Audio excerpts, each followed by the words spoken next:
you can't stand with only right.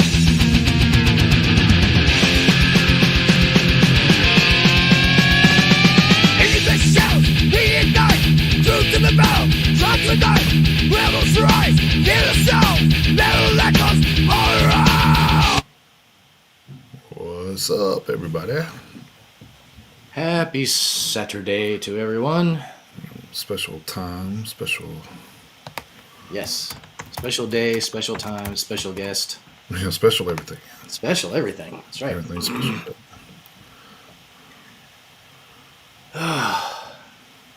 I'm tired. Yeah, This trying to. is I, for, definitely, it's different. I forgot I logged out of Facebook, so I had to log back in. So, Oh, I got you. All right. Yep. uh, Yep, I get it. Our special guest is waiting in the wings. oh, cool. All right, so let's get this thing going here. What?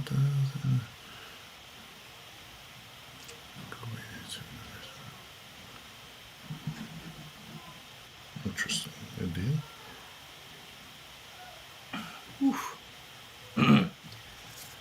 Hope everyone's having a good day.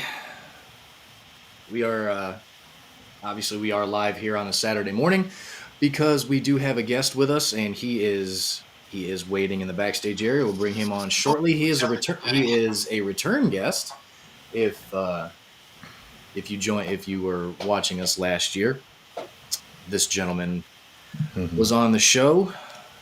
He is back with us. We will bring him on here in just a second, but hopefully not too many of you were waiting around for us last night. I did try to make sure that I put a programming note on Facebook so everyone would know that we weren't going to be going live last night. So hopefully, you guys weren't waiting for us last night.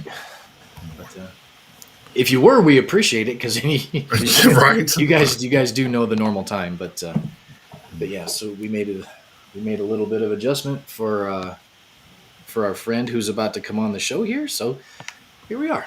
There's you kind of have to do these kind of things when there's an 8-hour time difference between here and Finland. Oh, exactly, for sure.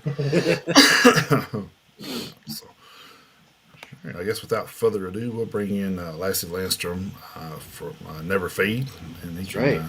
We can see what's been going on with those guys since last year. So, hey, how's it going, There Lassie? he is, Lassie. Hello, hey guys. How are you doing? Nice to Good, see you man. again. Not too bad. Good to see you. Happy Saturday and happy birthday to your wife.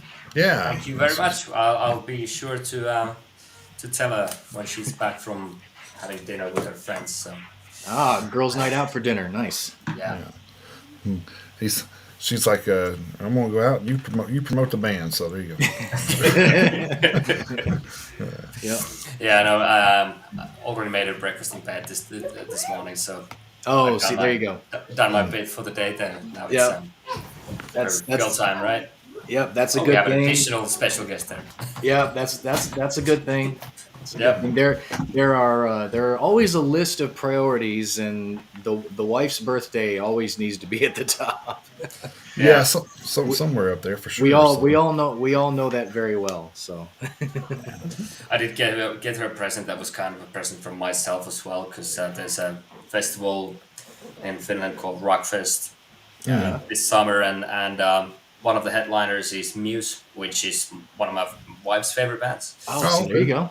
and one of the headliners is Judas Priest, which is again There you go. so, So win-win. There you Yeah, go. that's right. Yeah. Hell yeah. absolutely a win-win. So just got us tickets for that and said, hey, you wanted to go see Muse, don't look at the other bands.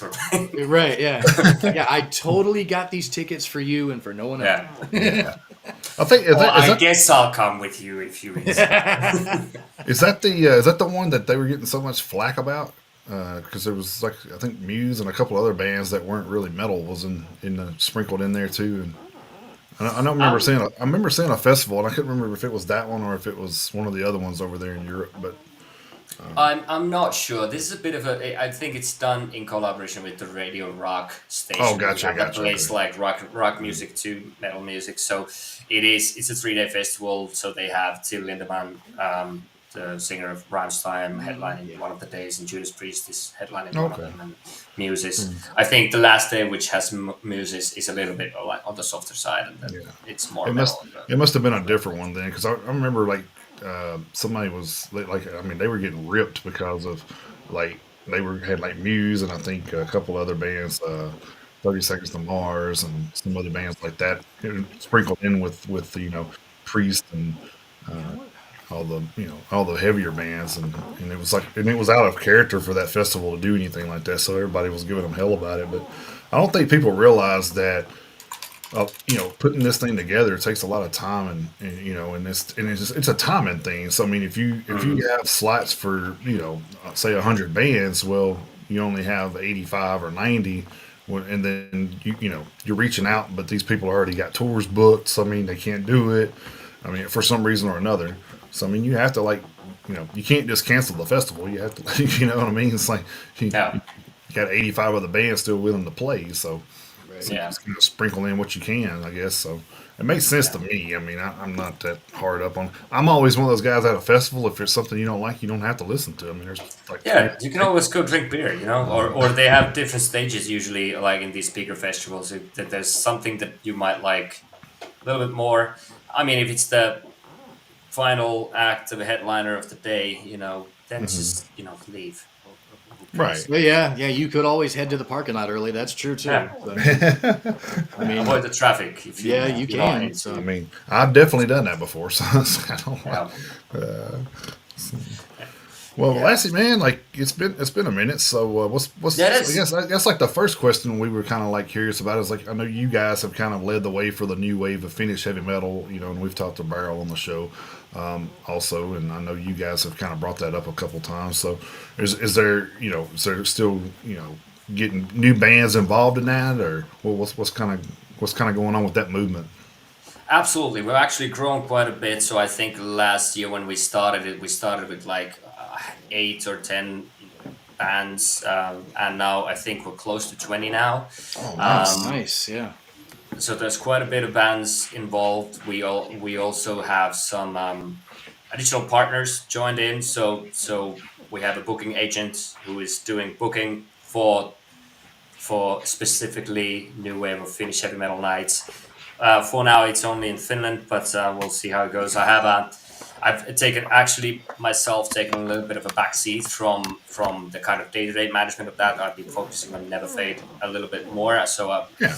the vocalist of Ratbreed, who is Yasmin, who is they're one of the bands in the alliance, one of the founding members. She's taken a little bit more of a driver's seat on getting partnerships up and running and doing the kind of day to day. So we actually have some cool events planned out for the spring together with a local brewery, doing a kind of new wave of Finnish heavy metal meets craft beer kind of events, and we're actually getting a lager coming out. A new wave of Finnish heavy metal lager is coming out Oh, that's this cool. spring, and so it's actually taken off really nicely, and it's been a pleasure to kind of see how the collaboration between bands work. And actually next week we are flying off to Vienna to do a private show, acoustic private show, compile of members from different bands in the alliance. I can't Oh, really okay. speak to the nature of the event yet because it's a bit hush hush, but Yeah. it will be.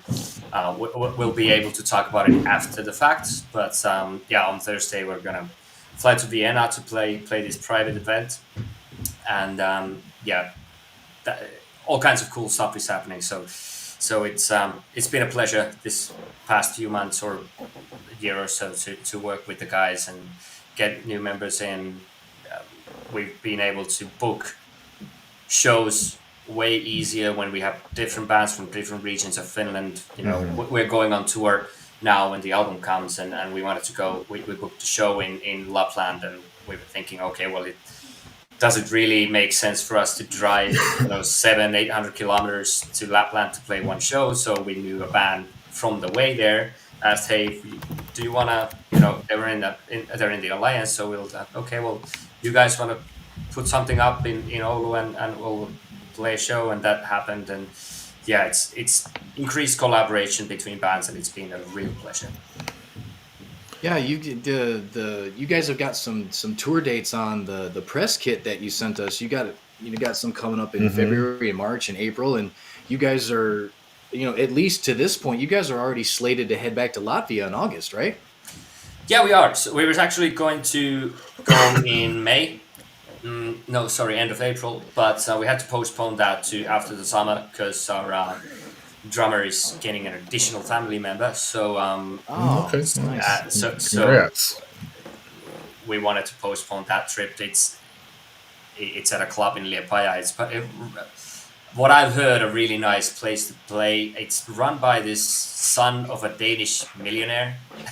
So the guy who is running it is just running it for for the love of the sport, so to speak.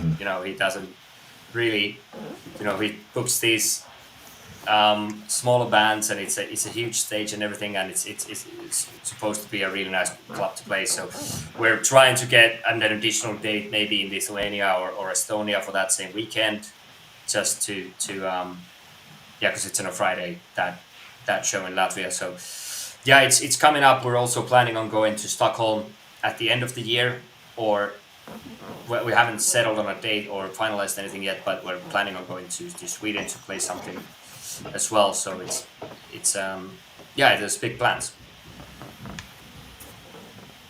And obviously the tour is kicking off on the 8th of February from in Finland. So a couple weeks after, or a week after the album is coming out. Yeah. So I mean, since that's going to be like after the album comes out, because it's coming out on the 31st. Correct. So any formal release shows, or is it just basically just going to take off on the tour in support of it? Yeah, it'll just be taking off on the tour. So we haven't planned on any album release parties. We'll just hit the tour straight away and start on Seinäjoki, and then we have a new wave of Finnish heavy metal evening in Hämeenlinna at Suistoklubi, which is one of the better clubs in Finland. And yeah, we're playing all around, but no, we didn't really want to book like a big album release party. We were just thinking, okay, let's just hit the road and hit multiple places. And yeah, I mean, we were planning on releasing the album in December already, and then it took a little bit longer on the production side for us to be happy with the album. So we had to push it to January, and then we didn't have any more time to arrange an album release party. So do you think like on the bright side it was better to release it at the beginning of this year instead of the end of last year anyway? I think so. I think it was the right call. First of all, the album sounds better, and it is what we wanted it to be. And I will always say that better to release a good product than to rush it, right? Oh, absolutely, yeah. And timing-wise, I think it's still nicer to have it released closer to the start of the tour, so it's fresh in people's memories. And since there's going to be a promotional push, I'm doing these podcasts. And thanks for having me. And doing a lot of these podcasts and getting reviews out and that sort of thing. So I've seen some of that, because you were just on what was it, Metal Pizza? Yeah. So we've been, keeping track, of course, on the social media. And yeah, you have been making some rounds here lately, so that's kind of nice to see. Yeah, I actually did another podcast this week, which is coming out on Tuesday, and then our music is going to be featured. There's not going to be an interview, but there's going to be the music's going to be featured in a couple of other podcasts. One from Brazil and one from, I don't remember where the other one was at, but there's at least like 5 different podcasts on the rounds, on the promotional stuff that I'm doing. And some of these are interviews like these, which I like these better when you get the chance to talk to people and just shoot the shit. But yeah. Yeah, that's awesome. That especially I know we're here in the United States, and you just mentioned Brazil, which we actually finally talked to a band from Brazil for the first time last Yeah. year too. So we finally made it to South America also. So, but it's nice to hear that you guys are getting more of that worldwide reach. So Yeah. that's a great sign. Yeah, it is. And I mean, well, we released a new single this week, and I've been Yep. very much keeping an eye on the statistics when it comes to when you can see those statistics on where the music is being played or the songs are being streamed. And I was looking at the stats for the new single "The Played" that came Mhm. out on Thursday, and actually it looks like that the States is our biggest market for that song at the moment. So Nice. United States is leading this. Uh, Obviously, you got the more people there than Finland, Right. but I think it's a really nice sign that the gospel of the new wave of Finnish heavy metal is spreading. Yeah, yeah. I'm glad to hear that too, because because it was super duper nice of you to send us the album ahead of time, and absolutely thank you for that. By the way, that was awesome of you No to do worries. that. And I've listened to it. I listened to it 3 times this week, all the way through, just myself. So, and it's pretty. Before we get into the the down and dirty of the new album, I would probably safe to say that it's going to be more than just those 3 times that I listened to it, because I thought it was awesome. So uh, I'm not I'm exactly super glad to hear that. I'm not exactly sure what happened to Jason, but when he gets back, when he gets back, we'll start talking about it in detail. But yeah, uh, so yeah, I think you guys are I think you guys are gonna be in for a pleasant surprise once it finally releases to everybody, because and it was to me, it was more of not a direct not a direct follow-up to the EP, but I think it's kind of an evolution from the EP. And like I said, I don't want to talk about it too much without Jason here, because I want him to be able to like chime in and corroborate, or even just you know talk about what he felt about it. But so I'm not exactly sure where he went, because normally when we have a technical issue like this, we'll message each other and try to at least let each other know what we're looking at here. But I'm sure he'll be back in a minute. But Yeah.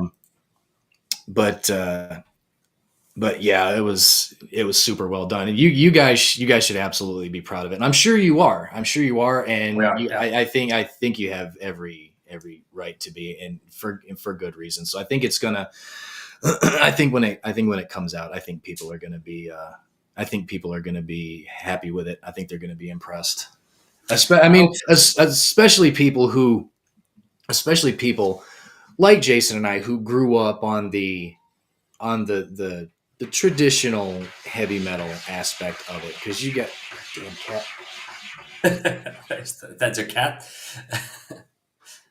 Yeah, damn cat knows I'm in here, and he doesn't like closed doors, so Yeah, he's trying to be. that's cat. Sorry. So he's playing hell trying to get in here. So I just. That's But okay. yeah, so going back to talking about the upcoming tour for a minute. Yep.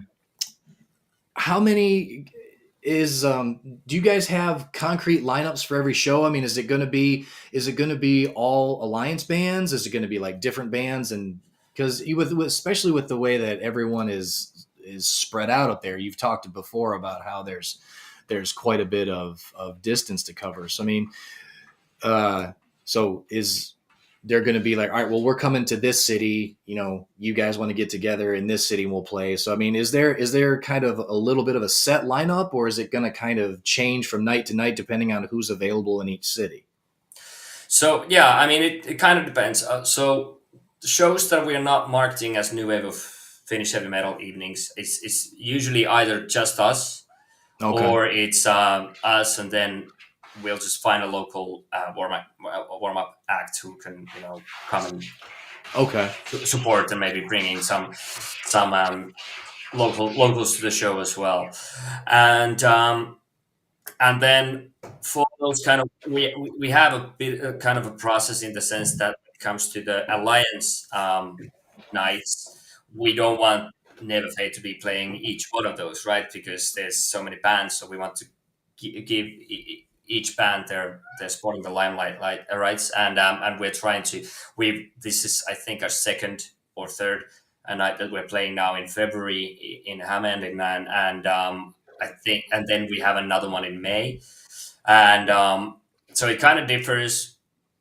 And even if it's an alliance band that we play with, we don't necessarily brand it as an alliance evening, right? So if Right. it's Okay. usually we try to have at least three bands from the alliance to keep it as a concept thing. Sure. If it's only two bands, then we'll just brand it as something else, or just be like Thieves on Tour, which is the name of the tour.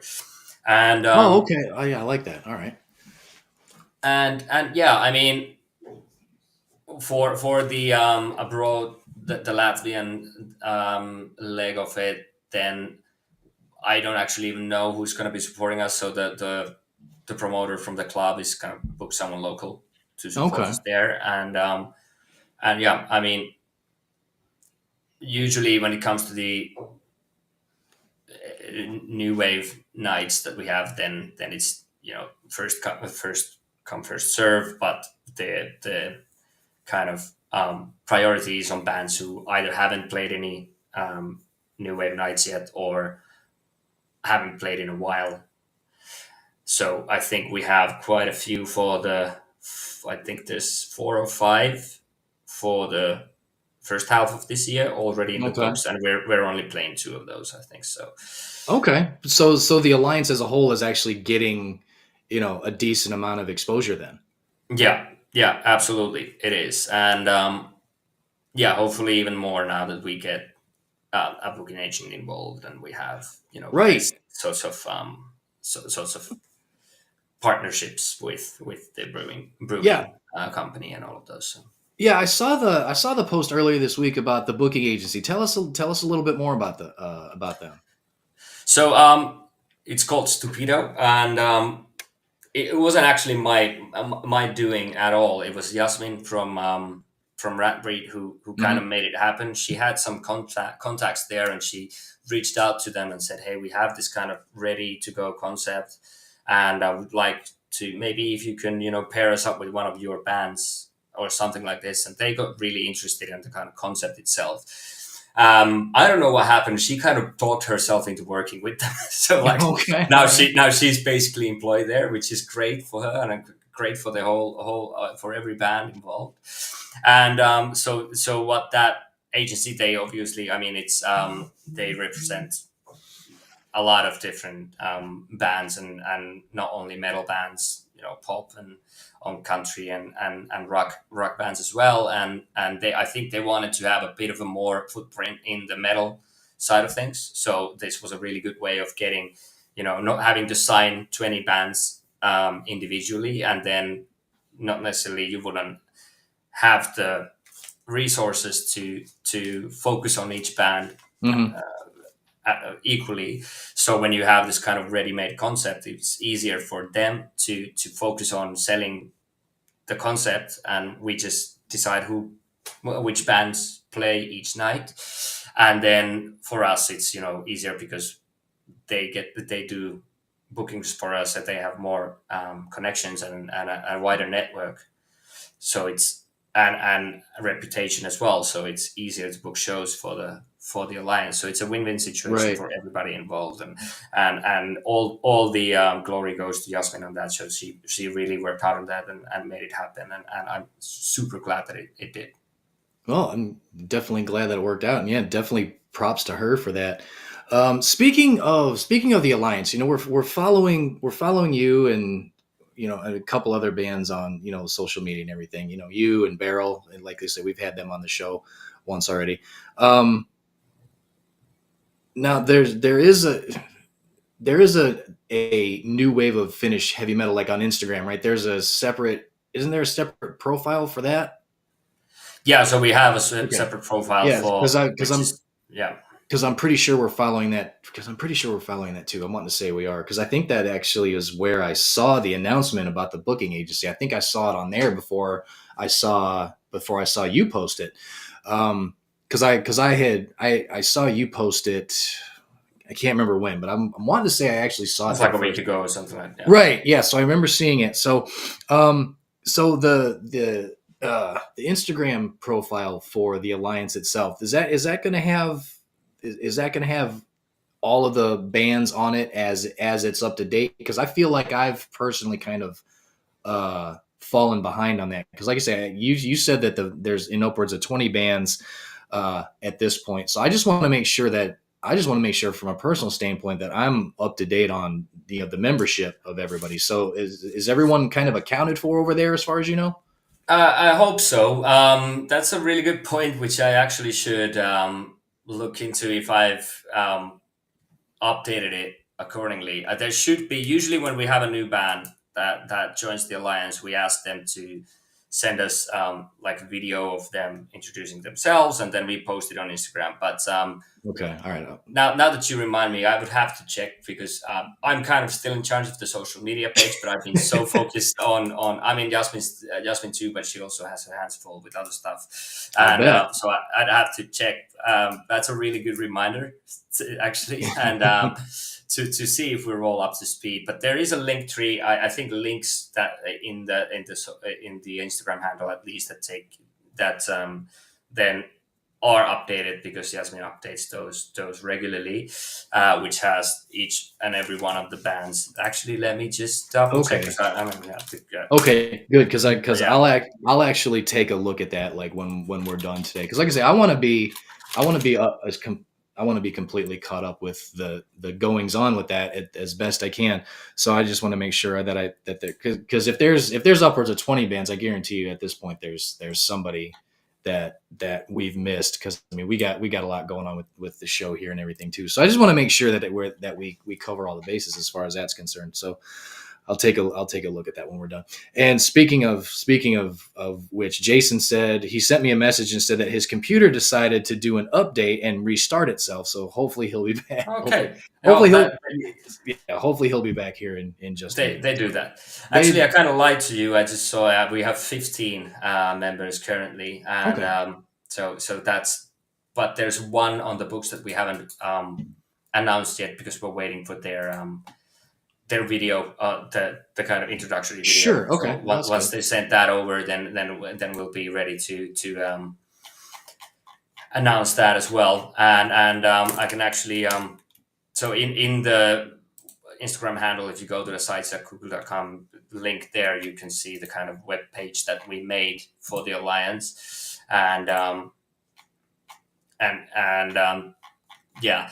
And when it comes to kind of so we're focus the focus has been shifted on the social media page to highlight more of the kind of alliance stuff, right? So what we Right. do is like when any band like us, like we just did release a single at Neverfade, Mm-hmm. we do Right. share those in stories, right? But Right. then now that there's things going on with the alliance itself, I think the focus is moving a little bit into what is the alliance doing, but major milestones, of course, we highlight on the um, on the alliance's social media handles as Well, well, sure.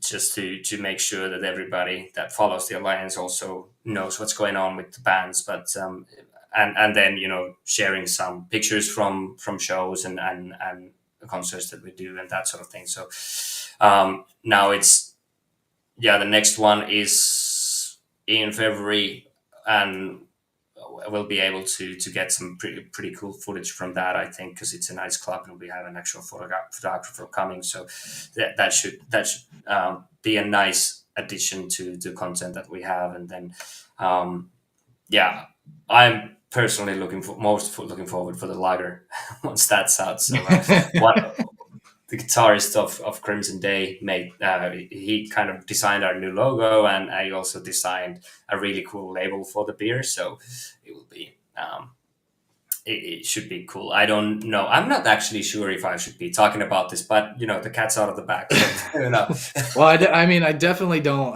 Definitely don't want anyone to get in trouble for anything. That, to be completely honest with you, that's kind of why I was a little, because talking about the new album, because I mean, it doesn't even come out for another couple weeks, and I'm sitting here and I'm listening to it last night, for the third time, like I say, and I'm taking notes and everything. And I was like, I don't know how detailed these notes I should be, because I don't know if, like, when we talk about the album, if because I was like, well, because we always talk to bands, after an album comes out, to where it's been, available to everyone worldwide. And here I am, I'm sitting here listening to an album that's still 2 weeks away from being released, and I'm like, I don't know what and how much I should talk about, because I don't want to give any spoilers away before the album comes out and all this other stuff. So it's kind of, it's a unique situation, and it's a cool situation to be in, because it's kind of, it's awesome to kind of being where we've gotten to this point with the show, starting our fifth year now. And we this is the second time we've talked to you, and we've had another band on 3 times, and we've had another band on a couple times. So people are, and there's a couple of labels that we've kind of teamed up with. And I've got yeah, I've got an email. I've got, Jason, we have an email account that's over the last couple of weeks that's been kind of flooded with albums that are coming out. Some of them aren't coming out until April, and there's already an EPK with the new album in it. So it's kind of a cool situation to be in. But we don't talk to bands very often ahead of a release. So I'm like, and that's the thing, is I don't want to ruin anything. I don't well, want to. I don't want to feel like I'm ruining something that people are gonna want to listen to on their own when it comes out, because I don't want to put any preconceived notions into anyone's head about, okay, this song sounds like X and this song sounds like Y and everything else, because I feel like everything should be kind of interpreted by each individual listener. When so I was kind of like, all right, this is going to be cool. We're going to be able to talk about the album ahead of time, and then I'm like, in my head, I'm like, how much should I talk about? What you were just talking about, you feel strange, like, should I talk about this? And I'm kind of like the same thing with the album. I'm like, how far do I go? So so I kind of know how you feel. well, I mean, for me, yeah. First of all, I mean, that's super nice to hear that you guys have, things are moving ahead and all of that. I mean, Yeah. I'm super happy for you guys on that, and it must be a cool situation getting to, getting this information ahead of time and all of this, Yeah. and I'm super happy for you about that. When it comes to the kind of album, I mean, for me, I don't mind. We'll go to as detailed as we want, because I mean, in my mind, kind of, it's a very much different thing than if you were, talking about a movie or a TV show where the plot is, important. Right. I don't want Yeah. to spoil it, but music is so subjective, so it's super interesting to me here to hear your kind of thoughts Hmm. on the tracks, on the album as a whole. And also, I would imagine to listeners it might be, and people watching this might be interesting as well, because you know music reviews have always been a thing, and me myself, I mean, nowadays it's easier to go and listen to something on Spotify and then decide if you like it or not, and then switch to Right. another thing. I Yeah. find That's myself doing that all the that's time. that is true. Yeah.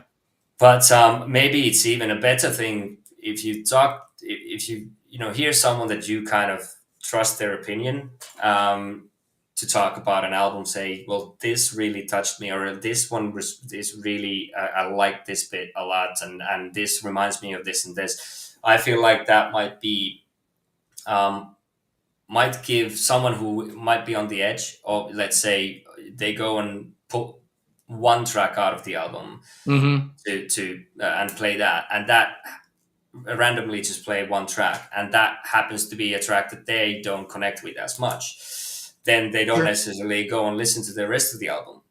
And this way, if they've maybe heard your kind of your comments on it and saying, okay, well, he said about that song That's true. and Yeah, that that's resonates with me, then I'll yeah. start with that and then I'll listen to other songs. I think that might be even a different, different people, probably, yeah, I don't know, preconceived notions. So that's a good point. But then again, I mean, I feel like when people listen to things, they will hear different things, and it will make them feel different things. I mean, I remember when I was playing in Crimson Day years ago, or singing in Crimson Day, and we released an album, I think 2006, 2018 or 17, something like this, called At the Mountains of Madness. And I think like two or three reviewers said that it sounds like Iced Earth. I had Okay. never heard Iced Earth in my life. And since then, I've tried and I just can't get into it. Like, it's Yeah. not, I don't like it at all. Like, it's just not for me. Hmm. And like, and I spoke to a few people as well who've like Iced Earth, and they were like, "No, it doesn't. Like it's like how can that be so different for someone to say, and multiple people to say that this sounds like this, and then for someone else it's like, no, no, you're so wrong. It's a weird thing. Like what music, what kind of connections and feelings and what the music sounds to different people. Yeah. That actually is a great point. I guess I never really actually thought about it that way because I was so because I just had it in my head, going in the other direction like we just talked about. But it's actually funny that you bring up something like that. People talking about, well, a band sounds like this, and you're like, I don't even know, and you're like, I don't even know who that is. But well, not necessarily. You're like you knew who they were, but never, Yeah. because we actually had an interview with a band from Virginia. And Jason and I both had kind of talked to, and the guy's name is Vinny from Ashes Rain, and we were telling him that we kind of both got a little bit of a taste of Trivium, and he's like, I've never he did the same thing. He's like, I have never listened to Trivium a day in my life. So he did the same thing actually. Same thing actually kind of happened to him. He's like, I've never listened to Trivium in my life. So, but that is kind of a great thing about music. And whether and the funny thing is I don't necessarily think that if somebody picks out, hey, I'm getting a little bit of a hint or a vibe of this, that, and the other. I don't necessarily think, even in the case of the Crimson Day that you were talking about, because like you say, you had never listened to Iced Earth before, but I don't necessarily think if somebody feels like that's what it sounds like, that's actually that they're wrong to feel that way. Yeah, I've I never don't. really even looked at it that way, because like you said, it is so subjective that, because I mean, even in the case of like just a guitar riff, I mean, it could be because it's been because I mean, we're talking about, let's just say for the sake of argument, that heavy metal started in 1968 with Black Sabbath.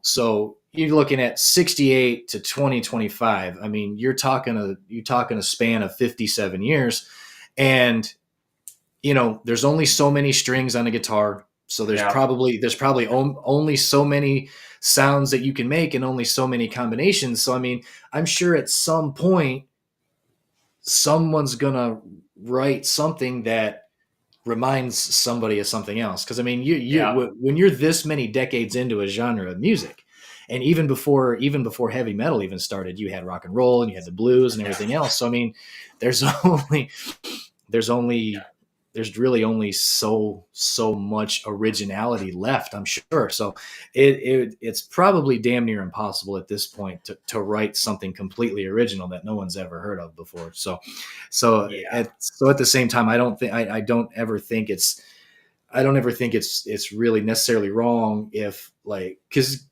Jason and I mean, hell, we've done the same thing plenty of times. We'll listen to an album ahead of an interview, whether it's pre-release or post-release, and like if Jason does a review and he invites a band on, then I obviously listen to the album. That way I'm up to speed. The same thing. So Jason and I will listen to the same album and hear things completely differently. I don't think Yeah. either one of us is necessarily wrong, because everyone's ears hear different things. Everyone's because even the most diehard of metalheads like Jason and I, we don't listen to the same bands all the time. So your musical tastes will be influenced a little bit more or less by, because we've talked about it on the show before. I listen to more power metal than he does. He listens to more metalcore than I do. So, and between the two of us, it kind of all works out, because we have our we have our we have our heavy metal foundation, both of us rooted in in thrash metal from the from the mid and early 80s and stuff like that. That's where our heavy metal foundation was built, and then stuff gets stacked on top of it. And as you get older, and as we've gotten older, and we've been able to be exposed to more stuff, thanks to technology and social media and all this stuff. And, for doing 5 years of the show, we've been able to discover, more and more stuff, even on a weekly basis. So, discovering bands from Scandinavia and, South America, India, wherever, all over the world, Australia, bands we probably would have never even been able to listen to decades ago, even if they were around then. Just the accessibility to it has advanced leaps and bounds to where we're able to discover bands, and then to be able to sit here and talk to guys like you, who are like 8 hours away. So I mean, Yeah. and we're just hanging out. You're at your house, I'm at my house, and Jason might be at his house. I don't know. Oh, there is just perfect timing, man. That was uncanny. I don't know if you were listening. Just That was a really good time. yeah, just A spoke re-entrance. yeah, just spoke you back into existence here. So. How was the abyss, man? Was it? It was there was a line, but it was okay. Okay. Cool. Yeah, no, I do agree, and I mean, I don't want to say, like, when it comes to that album, like At the Mountains of Madness that we did years ago, is that like that the reviewer is wrong, right, for saying that it sounds like Iced Earth, because I mean, to them it does, right? It does, and it reminds them of that, and then that's fine. And I feel like even if it's not like, okay, well, we were listening to a lot of Iced Earth and then we wrote the album, which it wasn't the case, but like, that just the feeling of the songs might just be, okay, well, this has a similar feeling in the atmosphere to this album that these guys did, and it's not intentional, but it just comes out like, okay, well, someone's done similar things before. Yeah, absolutely. Right?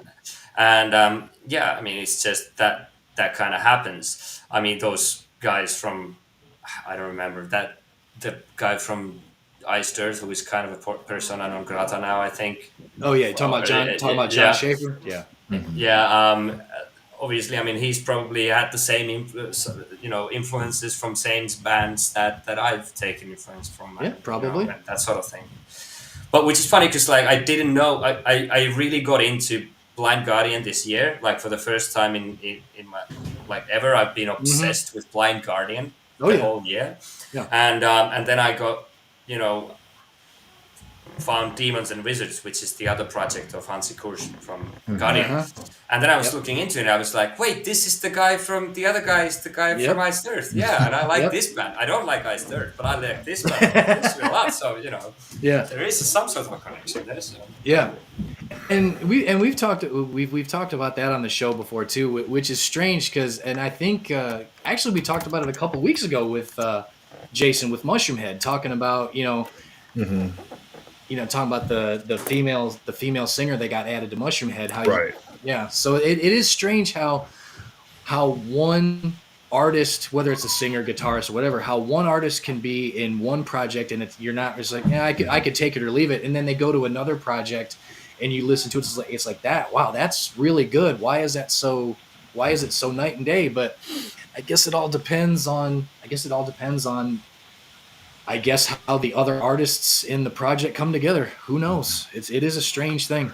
Well, it's funny you bring that up because it kind of reminds me of our last interview last year with "Die for My Sins," and I had when I listened to that album, I said, "Man, this sounds a lot like Primal Fear." And then come to find out, Ralph Sheepers actually did a lot of the vocals for that album. Yeah, I'm just like, exactly. I was like, well, I guess that explains why it sounds a lot like Primal Fear. So, Yeah. Yeah. Yep. Exactly. Yeah, with an Yep. album also, it's like producers and the kind of process behind the production really influences a lot of how Sure. that album is going to be like turn out in the end. And I mean, different bands work like, for example, if you listen to solo works from Bruce Dickinson from the early 90s, you know, Tattooed Millionaire or Skunk Works or something, those are nothing like Iron Maiden, right? Right.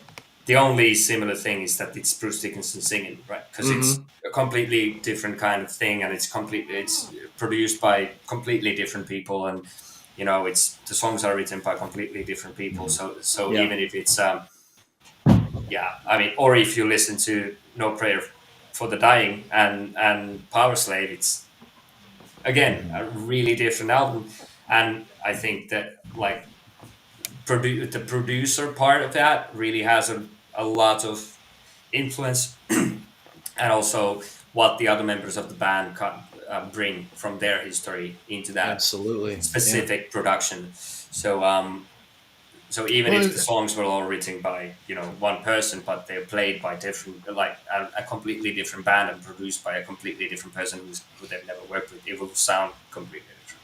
Oh, absolutely.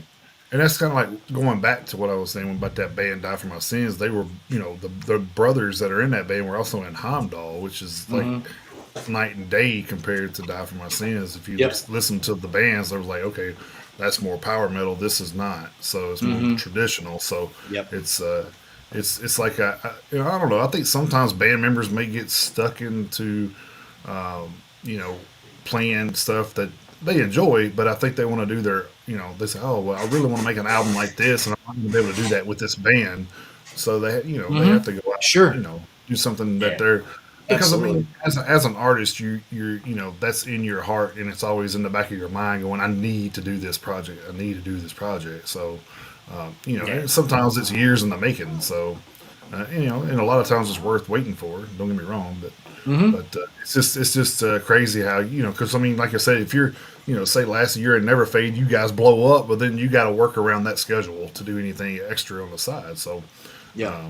so it's kind of like, absolutely. you know, so then it gets pushed back, pushed back, pushed back, and eventually, you know, it's like, you know, I mean, hell, look at Metallica. Kirk Hammett just now did his first solo album like 2 years ago. So I mean, so, Right. Yeah, Yeah. you've been in a band for almost, you know, 40 years, and just now Yeah. being able to do something on the side because of the, you know, touring restraints and stuff like that. So Yeah. yeah. And I mean, from like a personal opinion or like perspective, also, it's like we're now slowly trying to you know start working on new songs, right? Uh, right, Never stop the madness in that sense. So you have to kind of yeah, Yeah. go ahead and you know not be just you know okay the album's done now we can just tour with it and well we played these songs for like 2 years so it's you know if the band is like okay well, we need something else to play even if we focus on the tour on the album we need to be rehearsing something else otherwise we will go crazy if we don't you Right. know Oh, yeah. right. Just and repetitive. and but when it comes to like well I've been writing songs our you know other guitarist Jesse has also been writing songs and now we have a new drummer who also is like he writes songs and he's a songwriter as well and it's like okay well what songs do we choose for the next album for example if we have a backlog of I have 15 songs you know as homemade demos and the other guys have 15 each or something like arbitrary numbers but the point still stands is that okay well then you have to sit down and be like what do we want the next album to sound like because it can't be all songs can't be just completely different from each other it needs to like feel as a coherent album Right. so then there's bound to be some spillover or something that is still left okay so do I want to keep those songs on the back burner for the third album or you know if I find the time would I just because nowadays it's so easy to go and you know record something and just release it online for the world to see.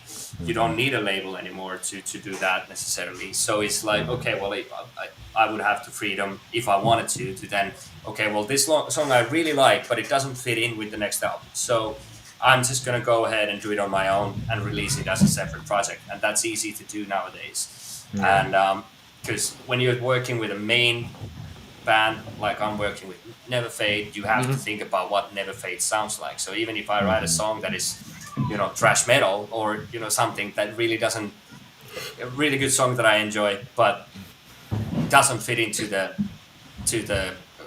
concept of the band, do I want to forget about it or do something else about it? Yeah. And I can't remember who we interviewed. I know it was last year. I think it was last year. But we had interviewed somebody on the show, and they had I think a couple albums out between the time they wrote this one song. They said, yeah, this is, we was talking about one of the songs. They said, the funny thing is that song was added to the album, and it's like 6 years old. I'm like, what? Like, that's crazy. Oh, who was it? Yeah, I remember. I can't remember. Yeah, I can't remember now, but I thought that was kind of Yeah. wild that they had sat on that song that long and then finally found a place to stick it in. 3 albums later, so it's Yeah, kind of like oh damn it! I remember that interview. I just can't remember who it was. I do remember talking about that now. But And I think an interesting thing too is not to take away from the interview, but we interviewed Extinction AD. We've interviewed Rick a few times, and he was talking about how this is the first time in the band's career where they haven't had stuff like on the back burner ready left to over, go. yeah, that's true. Because they did an album and they did an EP and a full length last year, so they put everything out there. And and he was just like, and it kind of makes me think that maybe they're trying to like, okay, we're done with that stuff. Let's try something new. So I'm kind of like interested in to see where they go next since they're completely out of Arsenal. So,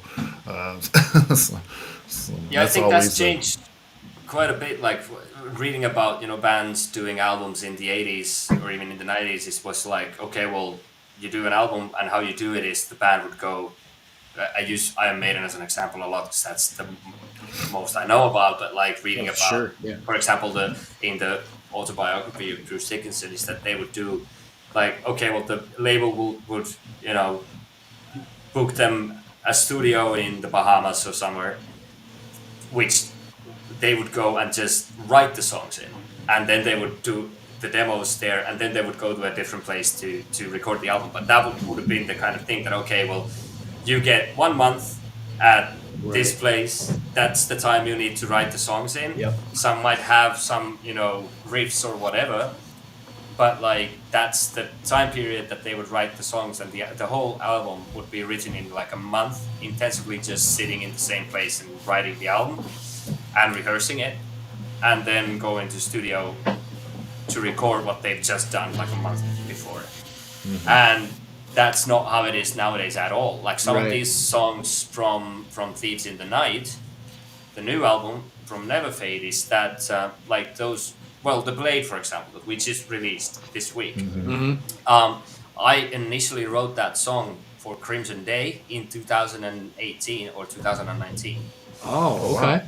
That's old too. It has changed since then quite a bit, so we've arranged it differently to sound like Neverfade more, and we have different, people playing instruments, obviously, but that song was originally written for another band that I was in 5 years ago, and the same goes with Phantoms in the Wind. That was originally written for Crimson Day, but then I left the band, I took the songs with me, and then we kind of rearranged them to fit Neverfade.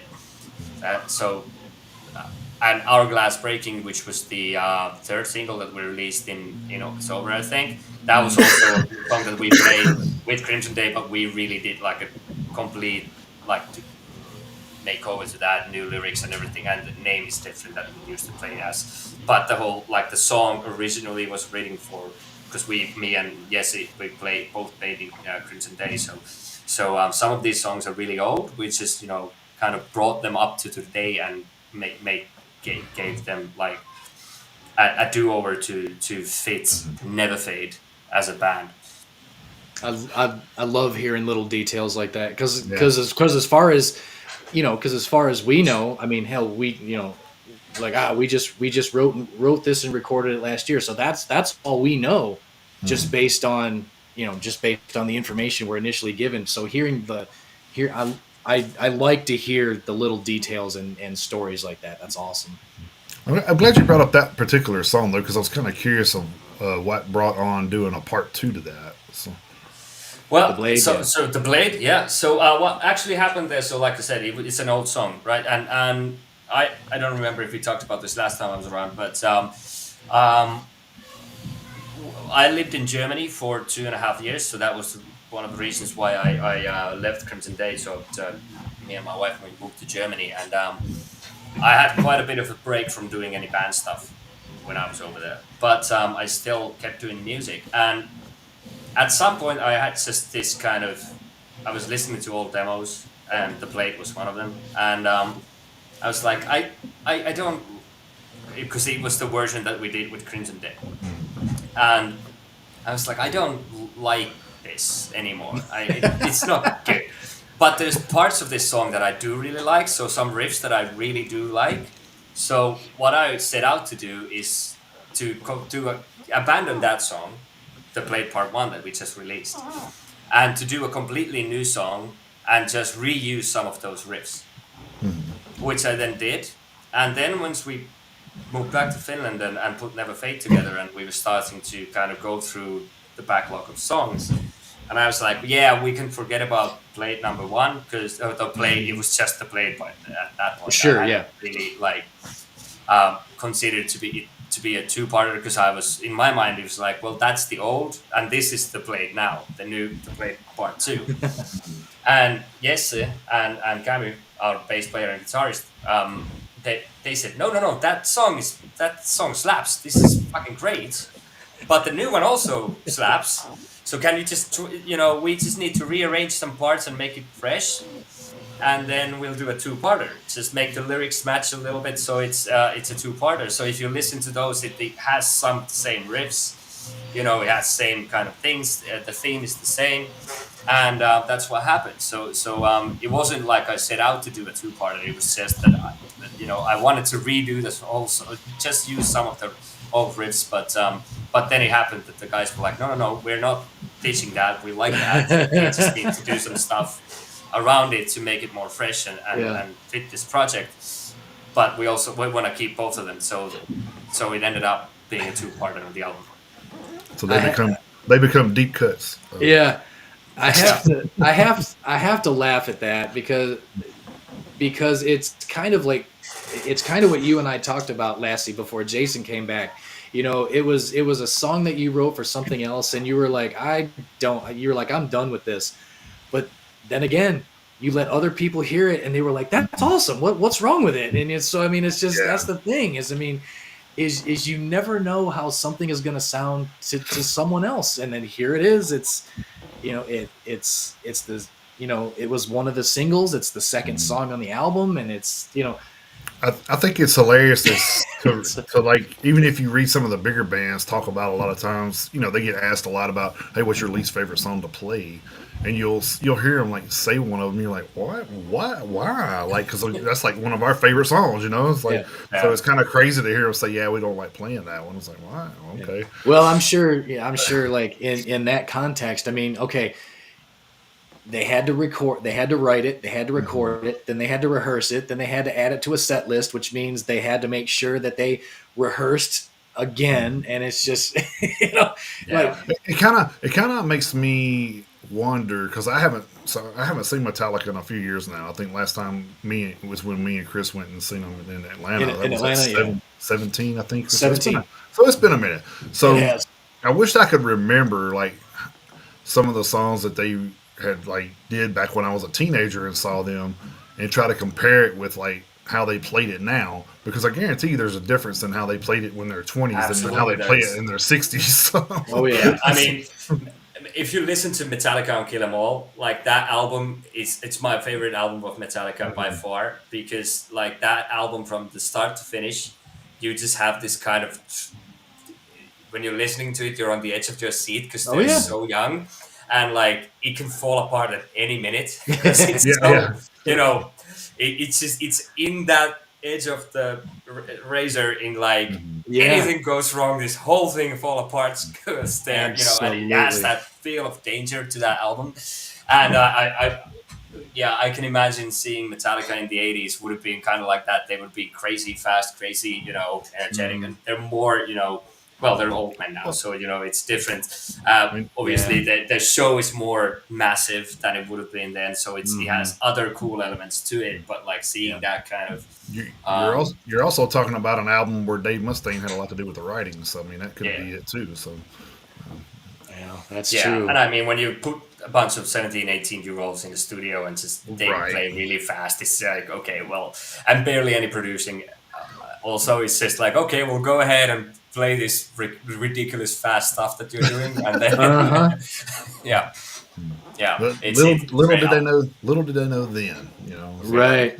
Yep. but that's Yeah. just the thing is like you never know, like you know, just like I'm gonna say, I'll say this: I'm not a big like symphonic or power metal guy or anything like that, but I have heard stuff where I'm just like, man, this is really really good. So when I think once you step into that realm of where you're considered like I said, you're considered a symphonic or power metal, and then you get people that are thrash going, wow, man, this is actually good. I think that's when you actually start to realize that okay, we got something here because we got other people that are not really into this going, hey, this is good. Hmm. You know what I mean? So, Yeah, so I think when you get to you drag people into what you're doing from somewhere where they're not usually comfortable with being in, then you got something that's going to wind up blowing up. And like, man, when I heard that, when you sent that album over and I was listening to it last night, I was just like, this is fucking great, dude. Like, It's so good. I knew the singles were good because we had heard those already, but then Yeah. I was listening. I think I have to go back and look at the song titles now, but there was one of those in there, dude, and I was like, there was a guitar solo in one of those songs, dude. I'm just like, holy shit, this is awesome. Like, I I think I rewind just listen to that part like 3 or 4 times. I mean, this good guitar solo is off the charts, dude. Like, it's the fucking crazy. I thought the guitar solos all the way across the board were phenomenally written. I did make I made a couple notes about I made a note or two about the solo specifically on a couple songs, but I mean I thought from start. Well, the funny thing is even the intro to Battle Hymn right off the Hmm. bat. I mean, the lead in to Battle Hymn even before the first verse kicks in. I mean, it's a guitar solo in and of itself. So I mean, that's how the album starts is with a guitar solo. yeah, I was like, holy yeah. We shit, wanted that's how that. the album starts. My God. Yeah. That was a kind of a decision that we made. It was that we wanted to start with like two bangers, like, and just Hmm. punch the air out of the listening. Just like, Oh, it okay, was this is what it is. Like, okay, this is not you know progress, but this is heavy metal. Like this, we're gonna put balls to the walls. hmm Start with that, like that twin of Battle Hymn and the Blade. I think it's like, okay, let's fucking go. And I remember. Um, Laughing out loud when Jesse played that guitar solo to Battle Hymn in the studio because like it's ridiculous and it's so good, like that intro solo bit, like it's Yeah. ridiculously like a little bit over the top, but it really Oh, works with the song. But I mean, I thought I it was just was. like, oh my god, that is good. It's like, okay, well, he just went up, I'll just do this fucking fast thing, and then Uh-huh. that'll be it. And yeah, it was great. It's And then Well, there was the one song. Like I said, I didn't listen to this but one time, so I'm not familiar with which one did what. But I can remember like listening to one of those, and it kind of had kind of with a softer tone, and then it kind of like kicked in, like after a minute or two, it just kicked in. And like, I was like, was hourglass it breaking. Hourglass Breaking? Yeah, I was just Hourglass like, breaking. man, this is freaking great because it kind of like makes you think, oh well, they're going to do a little ballad here, and then you're like, oh okay, maybe not. Yeah. yeah, So- and I do Yeah. It like was. I do like songs that change up like that because for one, I'm a big metalcore fan, outside of thrash. So metalcore does that a lot. They'll kind of get into a ballady type thing and then just start screaming. So Mhm. I think that thing kind of attracts me more. And it kind of drags you into, like I said, there you go again. You kind of drag somebody that may be favoring ballads, Mhm. and then they were like, oh, and then you may have got a new fan just from that, Yeah. Which, Well, you know, well, what to me, what that was, the intro to Hourglass Breaking, what that was, even though it was, it was down tempo, and it made you think that it was going to be a ballad, especially after coming off of Assassin, the track before it. It was a good hook because yeah, what because what 'cause, especially after, like I say, the track before it, it was a good hook because what it did was is slowing it down the way that you guys did just for that minute and 15-second intro before the tempo picked back up. It was a great hook yeah, because it did kind of it did kind of snap your attention back for a second, like Jason said, because it made you think, all right, they are going to slow it down here for just a second, and then 75 seconds later it's like, ha, gotcha.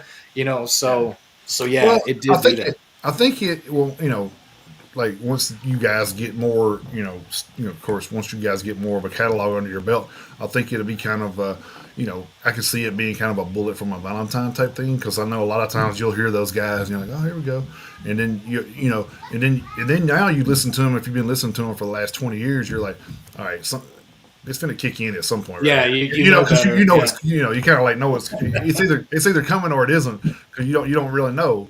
And I think that's like a big part of why music is so especially in the metal industry. Like I think a lot of people love it because it's so unpredictable. It's kind of like you think these bands, but do you? It's kind of like Right. Yeah. you Yep. know because Yeah. I think that like you said, the writing process goes in, and then you may say, oh well, let's tweak this a little bit. We don't like this or we don't like that, so then you tweak it, and then it makes it 10 times better. Even though like a lot of times I've heard, I don't know if you just heard the Dirk Schneider, where he just redid Balls to the Wall. And I listened to that man, yesterday. that thing is so badass, dude. I'm just like, dude, he could, I, I could take this one and the other one and just, be happy, but, Yeah. I think he really did a really good job on reinventing that song. And I think that's the thing is like, you have to find that hook, like Chris says, that hooks people in, and I think you guys have that. I think you guys have that in a lot of different ways. So, and we're not just saying this because you're on the show. I think that Neverfade, has, once Barrel like talked to us about you guys, and I was just like, oh, and then you kind of hit us up the first time, and I was like, listen to this. You only had the one single out then, so Yeah. Exactly. Yeah. So yeah, we interviewed you the first time off of one song. yeah, for Yeah. one song. It's just that was all we had. Now there's like four singles off this album. So Yeah. you've already got half the album out there for people to listen to. Yeah. Yeah. And I will just say this: if you've listened to it, you're in for a treat because the other five are pretty goddamn good too. So Yeah. Super What happy to hear that. the what I think we already talked about the intro to Battle Hymn. What I liked about it, and it kind of reminded me of, like, especially with the way the song started, because I mean there was like no lead in to the song at all other than that solo. And what it reminded me of was the start of Head Crusher by Megadeth, because it did this, that song did the Oh same thing. yeah, There was no lead into that song, and they just started out with a guitar solo before the first verse kicked in. So now, while not note for note, but that's just kind of reminded me of how that song was composed. But what I liked about it was that was the intro to the entire album, and I like how Battle Hymn was first, and then The Blade was the second track, because and I don't even know if this was intentional, but the way I interpreted it, because the Battle Hymn is sung before you go into battle. So Battle Hymn was first, and then The Blade came in as track number two, because obviously The Blade, there's that one part in The Blade where it goes march, fight, kill, die. So Yeah. the night before, the guys are in the camp and they're singing the Battle Hymn, and then the next day the battle starts, and then the Blade is the story of the battle. So, like I said, I don't know if you guys did that on purpose, but that's the way I like the way that the album was set up. Because here's the intro. telling a story. Yeah, yeah, exactly. Here's the intro. This is the Battle Hymn.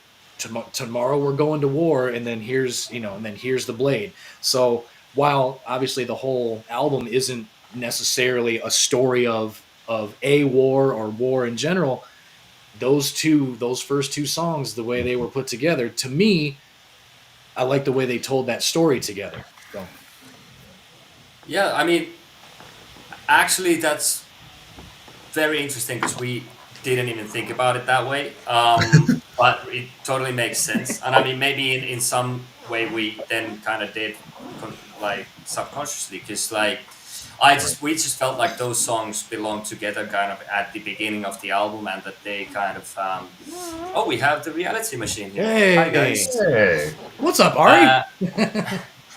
So so yeah, I mean, we just wanted to kind of start off the the album with like two kind of kicking war, songs. Yeah.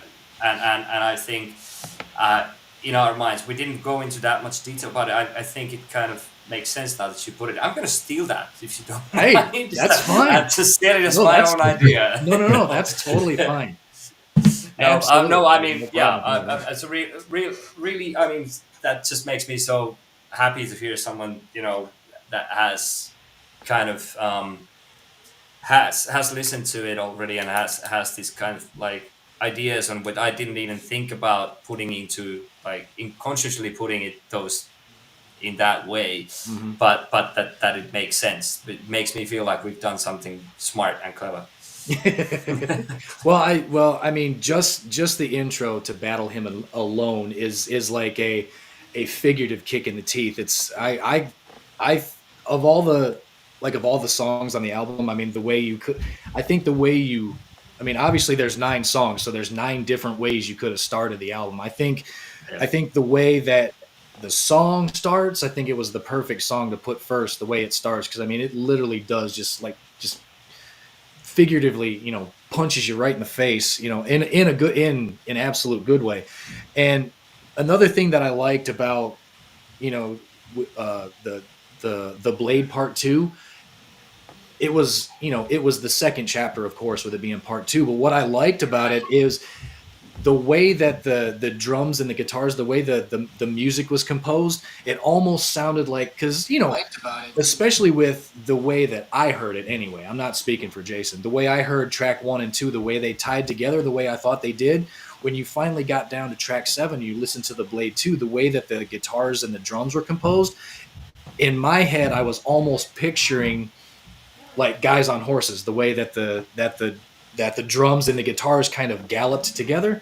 That was just the vision that I got in my head from what I was hearing. So, so like, again, I don't know if that was intentional, but that's That what kind of is, yeah. So yeah, it kind of, yeah. It is kind of like kind of getting an idea. Okay, well, the battle, we've fought our first battle. Now it's the second one. We're gonna, charge ahead. That's exactly, kill everybody. Yeah, that's exactly how I saw it as in my head as I was listening to it. So great composition there.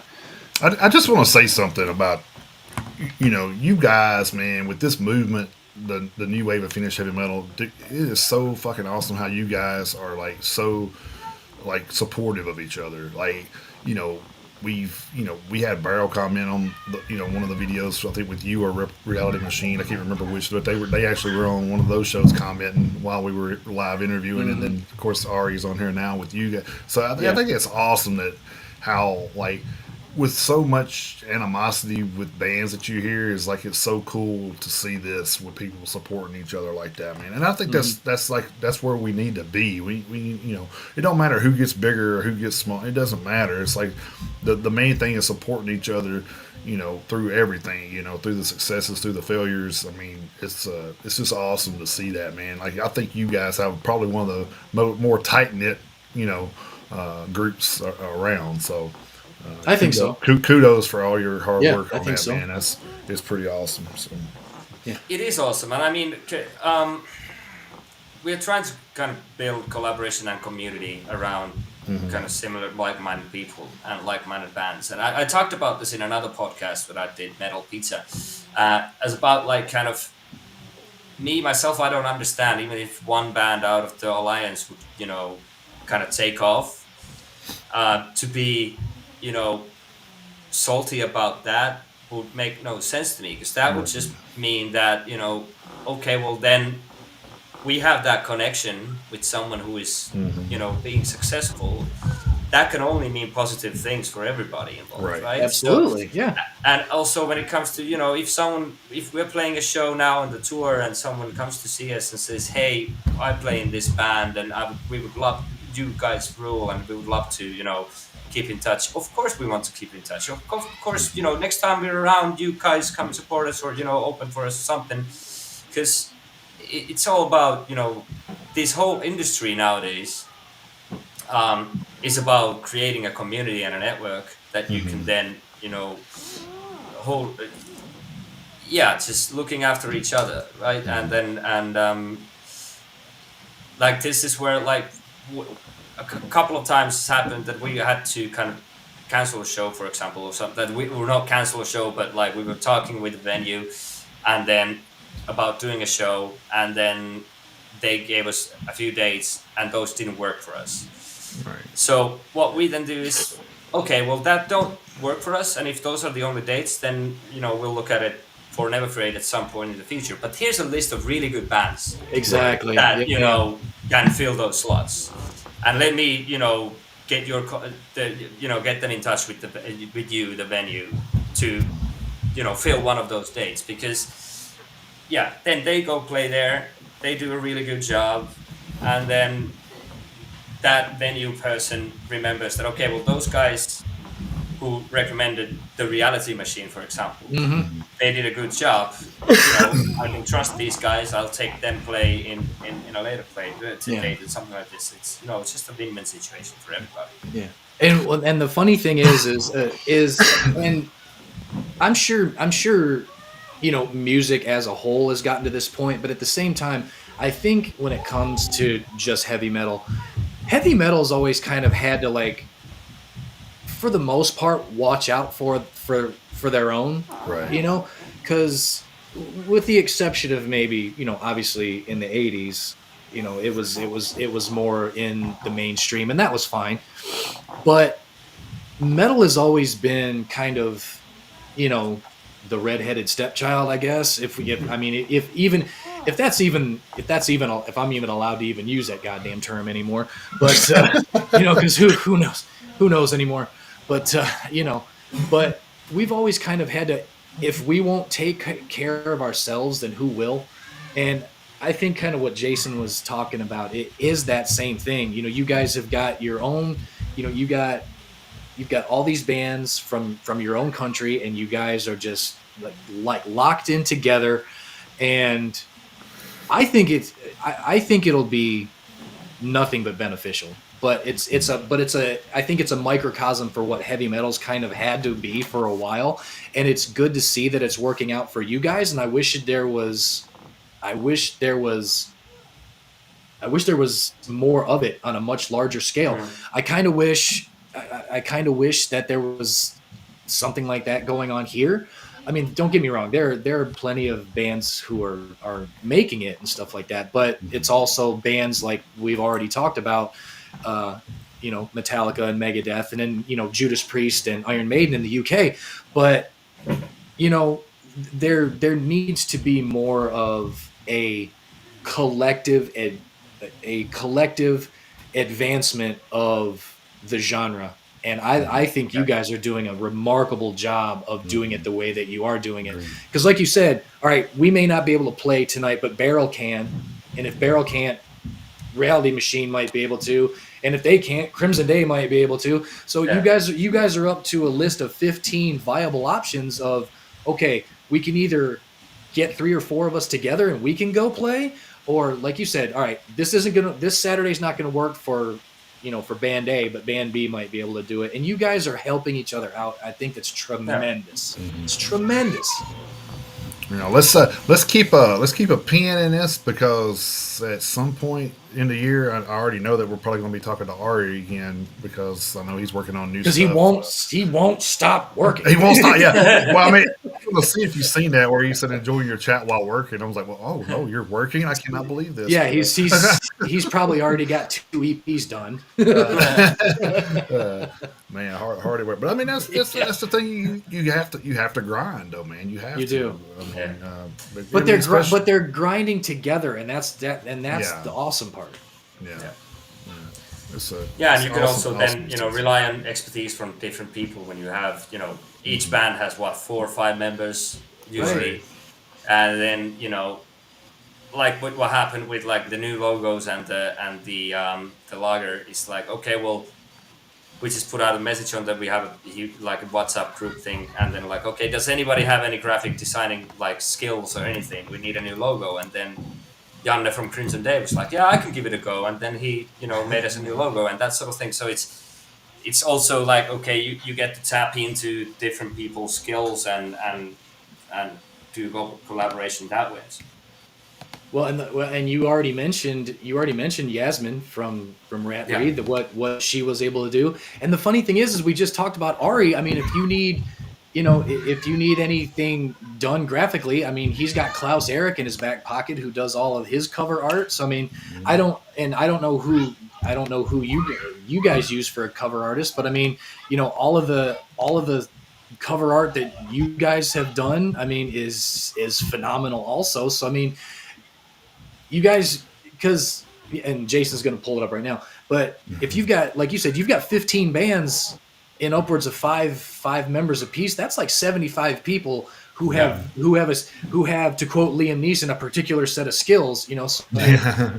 so I mean, you know the deeper the deeper the pool, obviously the more sources you're going to have to pull from. So it's not just necessarily, okay, what kind of music are we writing? I mean, that's a big part of it, of course, because at the end of the day, that's what everybody hears is the music that's written. But who books the studio time? Who makes the cover art? Who can get us? Who has a connection with someone who can get us vinyl done? Who can get us merch done? Who can get us? Yeah. Who can book us shows? Who can find us a person to drive us from place to place? Who the hell knows who's better at booking hotels? So I mean, all the shit that goes on behind the scenes is just Yeah. as important as the stuff that gets put up on Yeah. stage. Because if you can't get the people to the venue, then they can't perform for the people who showed up to watch the performance. So I mean, Yeah. Yeah, and I think Yeah. sound guys and lighting crew, don't get their proper they don't. dues, man. Because like without that, you guys, I mean, you guys are the talent. Don't get me wrong, but without that, the lighting show being just right and the sound Mhm. guy making sure you guys are crisp and perfect. I mean, without that, man, it could be a shit show. It's like, Yeah, it absolutely could. Yeah. I mean, it's all that kind of they're kind of unsung heroes in the sense that being a performing musician, it's like anybody you ask who's played enough shows can tell you that like if you play a show and the sound guy or the technicians aren't up to speed on what's happening, or they are just if something is not clicking, um, that will have an effect on the quality Hmm. of the show. Like the better the better the connection, better the things happening on the kind of backstage, or things happening in the not only the musicians performing but everything around that. The better that is, the better the show is. Like you can still save a, if something goes wrong, like sometimes equipment breaks down, or something like this, or someone is just not used to mixing your kind of genre, and it's not really up to speed. You can save some of that by just doing something spectacular on stage. But if you do something spectacular on stage and have a really good, you know co- the work really well together with the technicians, that will just, yeah, it is a huge part of that performance, right? I've had to, like, not with Neverfade ever, we've always had good sound guys on each venue, but I remember one show that we played with Crimson Day years ago, at this kind of, it was an outside event at a smaller city, and I think they pulled. the sound guy, like he was the kind of reserve of the reserve of the reserve, kind of like no one could come. So there's this guy who was like, okay, I guess I'll do it. Just did the sound, and good for him trying, but he wasn't up to the task. Let's say it that way. Yeah. And I remember during that show, I had to me personally leave the stage and go to the desk and do a monitor mix mid set so that we could hear what's happening on the Oh stage. God. Because the guy had never seen the equipment, and he had no idea what he was doing. He was just pulled from on the last minute. Like, here's the desk, go do Oh, it. so And that it's yeah, like, well, you gotta I you felt gotta. bad for the guy. So Yeah, I was about to obviously, say you gotta feel bad for that guy because he's like yeah, almost doomed to fail. But I mean, he was at least willing to try. So yeah, so And just to put this into a perspective, I recently went to a Korn and Gojira show, and then while Gojira was playing, one half of the system went out. So I mean, this yeah. happens to big bands just Oh as yeah, much as it does smaller bands. So yeah, it's it happens. it's crazy. Like luckily, Gojira is so loud you really couldn't tell a lot, but Well, so, that's true. That's very true. so it was one of that. So we were talking about the graphics. So here's one. Let me make this where we can all see it here. Yeah, so that's the cover art yes. for the new single that came out this week, The Play. I like this one. I mean, if you look at our cover art, the previous ones and the album cover art do have the kind of purple, Yeah. deep purple and violet coloring, which you have still here in some elements, but we wanted to kind of, because it's a song about the Crusades, like Right. and that sort of thing. So we wanted to have it stand out a little bit, and it still has the same artist done it, and I actually like this. I like the album cover art the most, but this is my second favorite of all Yeah. time. Yeah, that's And pretty. I, And I like the fact that you guys had like different cover art for each single too. yeah. That's been pretty cool.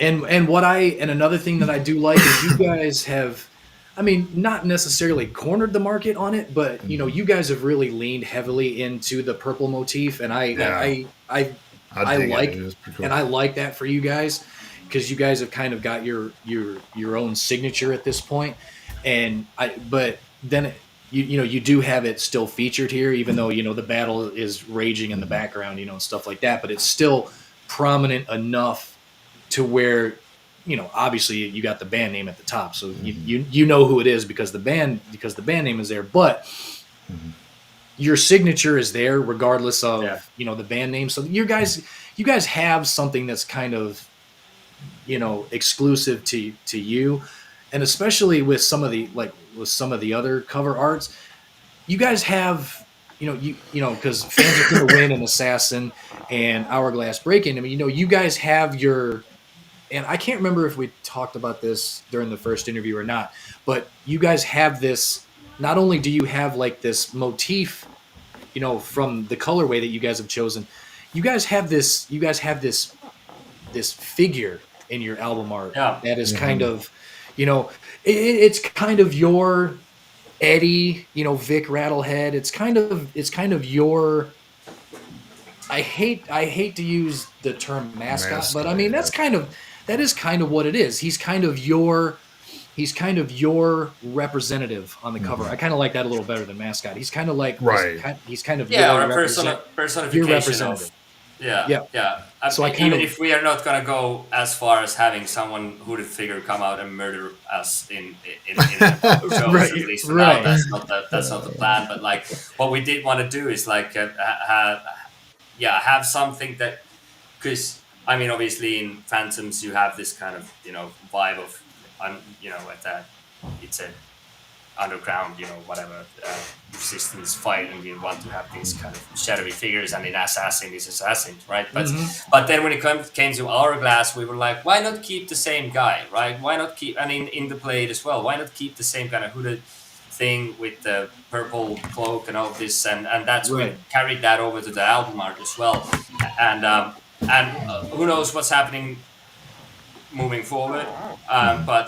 But I do agree with that, and it's been a kind of conscious decision to keep that same kind of figure there, and have that as a mascot is maybe I stupid do. word for it, but like a representative or a Yeah, personification of. I didn't really like No, no, mascot. no. But yeah, No. Yeah, yeah. I mean, I agree with you. The mascot reminds me of Yeah. yeah something well, else. yeah, mascot kind of reminds me of like it just kind of reminds me of some dude in a suit at the side of on the Yeah. sidelines of an American football game. So Yeah, yeah, yeah. I didn't, but yeah, a personification is a great word for it. Yeah. There you I go. like that. I like that a lot better. Yeah. But yeah, it's still somebody who kind of is like a direct correlation, like because you can, you know, now especially now that we have a little bit of a history with you guys. If you took the band name off the header of a picture, we would know who that is now. Right. Yeah. So that's what it is. It becomes more, iconic. That's what it does. Is Yeah. it becomes a little bit more iconic, and it's kind of cool to have. I We like the haven't fact. come up with a name. Yeah, I like the fact that they worked the sword in with the Neverfade name there. I think that's pretty cool how they did that. And then of course there's like a little shiny spot right here down where almost looks like it's like a to me it kind of reminded me of like a Thundercats type sword or something with the Oh yeah, with the glare going right there and stuff. That's pretty cool. I never even picked up on that. Yeah, so that's pretty cool. And then you got everything. I like the fact that they got everything in the background going on too with the little. I don't know if that's like a meteor or whatever is coming down there. So or I think those are probably flaming catapults or something. Yeah, you that's know. that's what it So is. it's pretty cool. Like, Yeah, catapult fodder. so I don't know if you know this, Lassie, but like we were talking about this last year. Is like we noticed a lot of the cover art was starting to be a more orange. I don't know if that's something that you guys kind of noticed too, or if it's just something that's been happening that's not really, kind of unconsciously done. But man, a lot of the artwork last year was a lot of orange in the backgrounds. I'm just like, man, this is crazy how much orange is going on these days. Oh, you mean with the- like bands Just in general? Not yeah, just backgrounds in general, just yeah. in general, not necessarily with you guys, but Oh, I hadn't realized that. I mean, for us, it wasn't really. We just wanted to. We told the cover artist that okay, we want this to be. There needs to be a city on fire, and then obviously Right. the color. But I actually haven't paid attention to that. well, it wasn't anything that we really noticed until a couple weeks ago we did our year in review show, and that's one of the things that we go over is like a lot of the cover art, and we were like, okay, that's on fire. Okay, that's on fire. Okay, Yeah, that's there's on a fire. lot of. Well, the world is on fire, so Yeah, That is true. That is true. California is on fire. Yeah, I Everything mean- is on fire. So maybe that's a little bit. I mean, that is true. I mean, and we're not trying to make light of anything going on in California either. But I mean, Well, it's no, just no, no. No. it's just a. But I mean, it is just kind of a thing that there does seem to be a lot of stuff on fire, unfortunately. But now, metaphorically and yeah, yep, in actuality as well. yep, Like, literally and figuratively, absolutely. Yeah. Now, a couple minutes ago, we were talking about production as far as like in a live setting, and I know that earlier in the show you touched on the slight delay in the album being released because you guys were, there were some aspects you weren't happy with. Speaking of the production part of it, that was one of the things that kind of stood out to me, kind of as in its entirety, is the fact that it sounded so polished without it being overproduced. I don't know, Jason. I don't know how you felt about it, but I liked how clean it sounded. But at the same time, it didn't sound like perfect. If that makes any sense, because I mean, sometimes an album, like I say, sometimes you can tell it's like, okay, they went way too far with this, that, or the other thing. But I thought everything was polished to the point where everything was as cohesive as it needed to be for the way it was composed, and I thought it sounded great. Everything was mixed together well. I mean, your vocals, the guitars, the drums, the bass, everything. I just wanted to give a quick little kind of like shout out, like a little recognition of that, because there were some albums last year that we listened to that kind of didn't work out kind of the way that that you guys had this album work out. So So that's another thing that you guys should be satisfied with. And at the same time is also understandable why you were like, let's kind of make sure that it's all the way done. So I mean, whatever the motivation was on your guys' end for pushing it from December to January, whatever the motivation was, I think the finished product kind of bears witness to that. So I think it was actually a good call. I just wanted to kind of point that out, that it wasn't just the way that the songs came out, but also the way that the cohesion of the final composition for me, from Yeah, that aspect. who was that we talked to that said that if it wasn't out before like November 1st, they would just wait till the next year? Somebody we talked to said that. They said, yeah, it's hard to like put an album out in November and December because I guess the holidays and stuff like that. I guess. Yeah, who was that? But I know they were saying like, yeah, if we had to put an album out like before, we either do it before November or we'll wait till the following year. I'm just like, oh wow, that's kind of interesting. Never heard that before. But Yeah, I can't remember. Yeah, that has an effect. So we would we are working on like all these releases up and the album. So the single releases and the album, we're working with a company called Zurich Music, which is run by the same guy who runs Noble Demon Records, and so we were kind of, well, even if the album was finished, we would have thought about it, but there are some kind of points in that maybe it's a little bit more in the States. Our main market is not the States, at least for now. So I mean, you have more holidays in November because of Thanksgiving and all of that. So that is there's kind of, there's two sides to it, right? So obviously with the holidays and people, spending time with family, they don't necessarily listen to music as much, or they listen to terrible Christmas jingles. But Right. but on the other hand, you really don't have that much competition, because the only albums that are coming out are Christmas albums.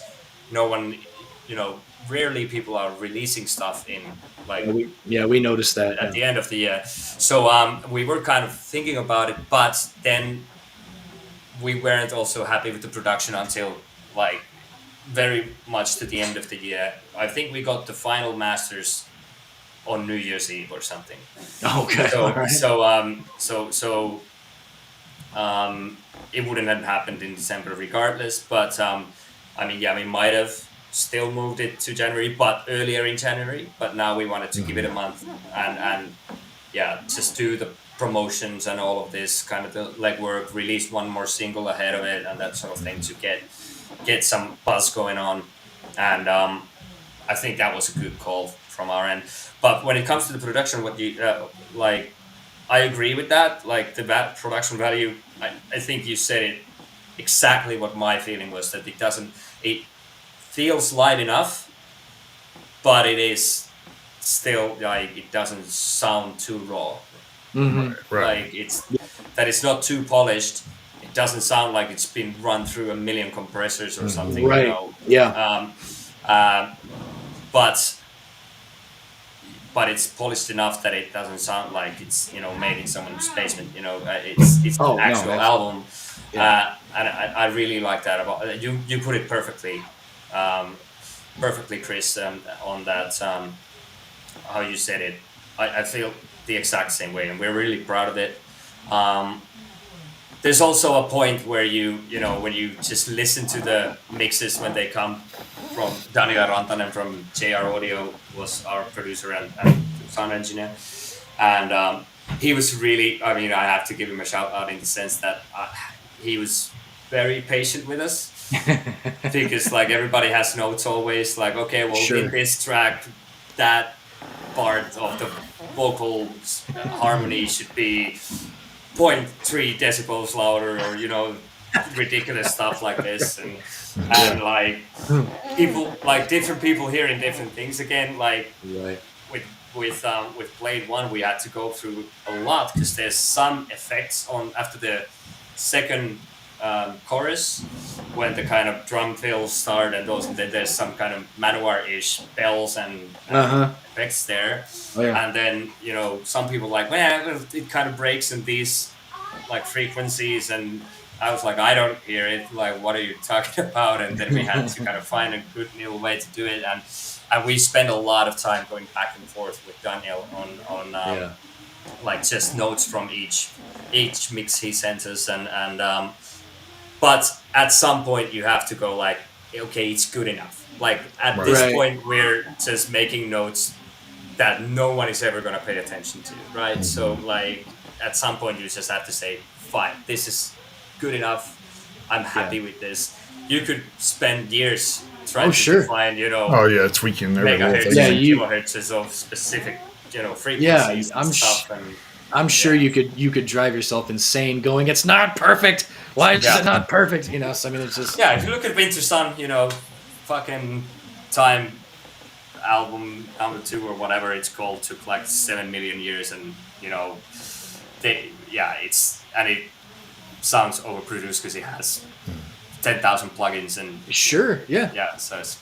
so I mean at some point you just have to go, okay, you need to leave the album and the production some room to breathe as well, so it has to sound kind of rough enough that it's not just, well, and like you said, you want it to still sound organic, like humans actually played the instruments. Because I mean, as it is, there's already too much of this AI shit creeping in. I mean, you want to make it sound like, hey, this is still music that we played ourselves. So you don't want it to go too far in the other direction. So at some point you just got to be like, all right, it's done, send it. And what I feel like is also a part of it is that because our guitar players, Jesse and Yuri, they have very distinctive, like very different sounds from each other and different playing styles. Both really good guitarists, but their sounds, the way their kind of touch and the sounds that they have are very different. So in the album, you can kind of hear it. It does give it that kind of feeling that there is a band playing this. So it's not just someone playing guitar for multiple tracks, and it's two distinct guitar players playing their own, like playing their parts and having their own distinct sounds. And I really like that about it. Yeah, and I like the fact that and you can hear it. You can hear it in general, but what I like is you can hear it in certain guitar solos where they're kind of dueling back and forth. I always have enjoyed some sort of Iron Maiden, Judas Priest kind of twin guitar attack where it's like, okay, we're gonna do this solo together. You start, and then it like the alternating kind of the dual guitar solo battle. I've always loved one of those.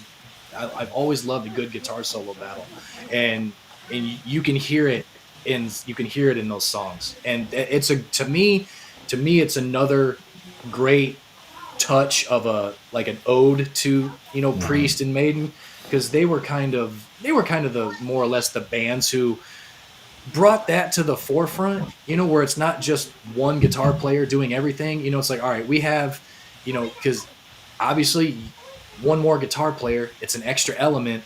So it's something that you can, it's something that you can add a little more flavor to it if you got more than one guy. So it's another cool element to throw into this album, to be able to have something like that, especially with like those guys, and I'm sure they feed off each other too.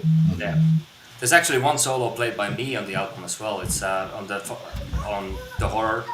I think it's the closing track, the 10-minute, almost 11 minutes long track. So that one of those solos is played by myself. So. I was actually about to bring that track up. So was I actually. Let's talk about, because it kind of gives you like the whole album. Because you talked about the dueling guitar things, and then of course the intro to the album is not really an intro; it's a track, but it's still like an introduction to what's to come. Right. But the kind of like going down, you got 9 songs, which is kind of old school feel there, because you're not overdoing it, oversaturating with a bunch of fill-in songs. You kind of like get your 9 best and throw it out there.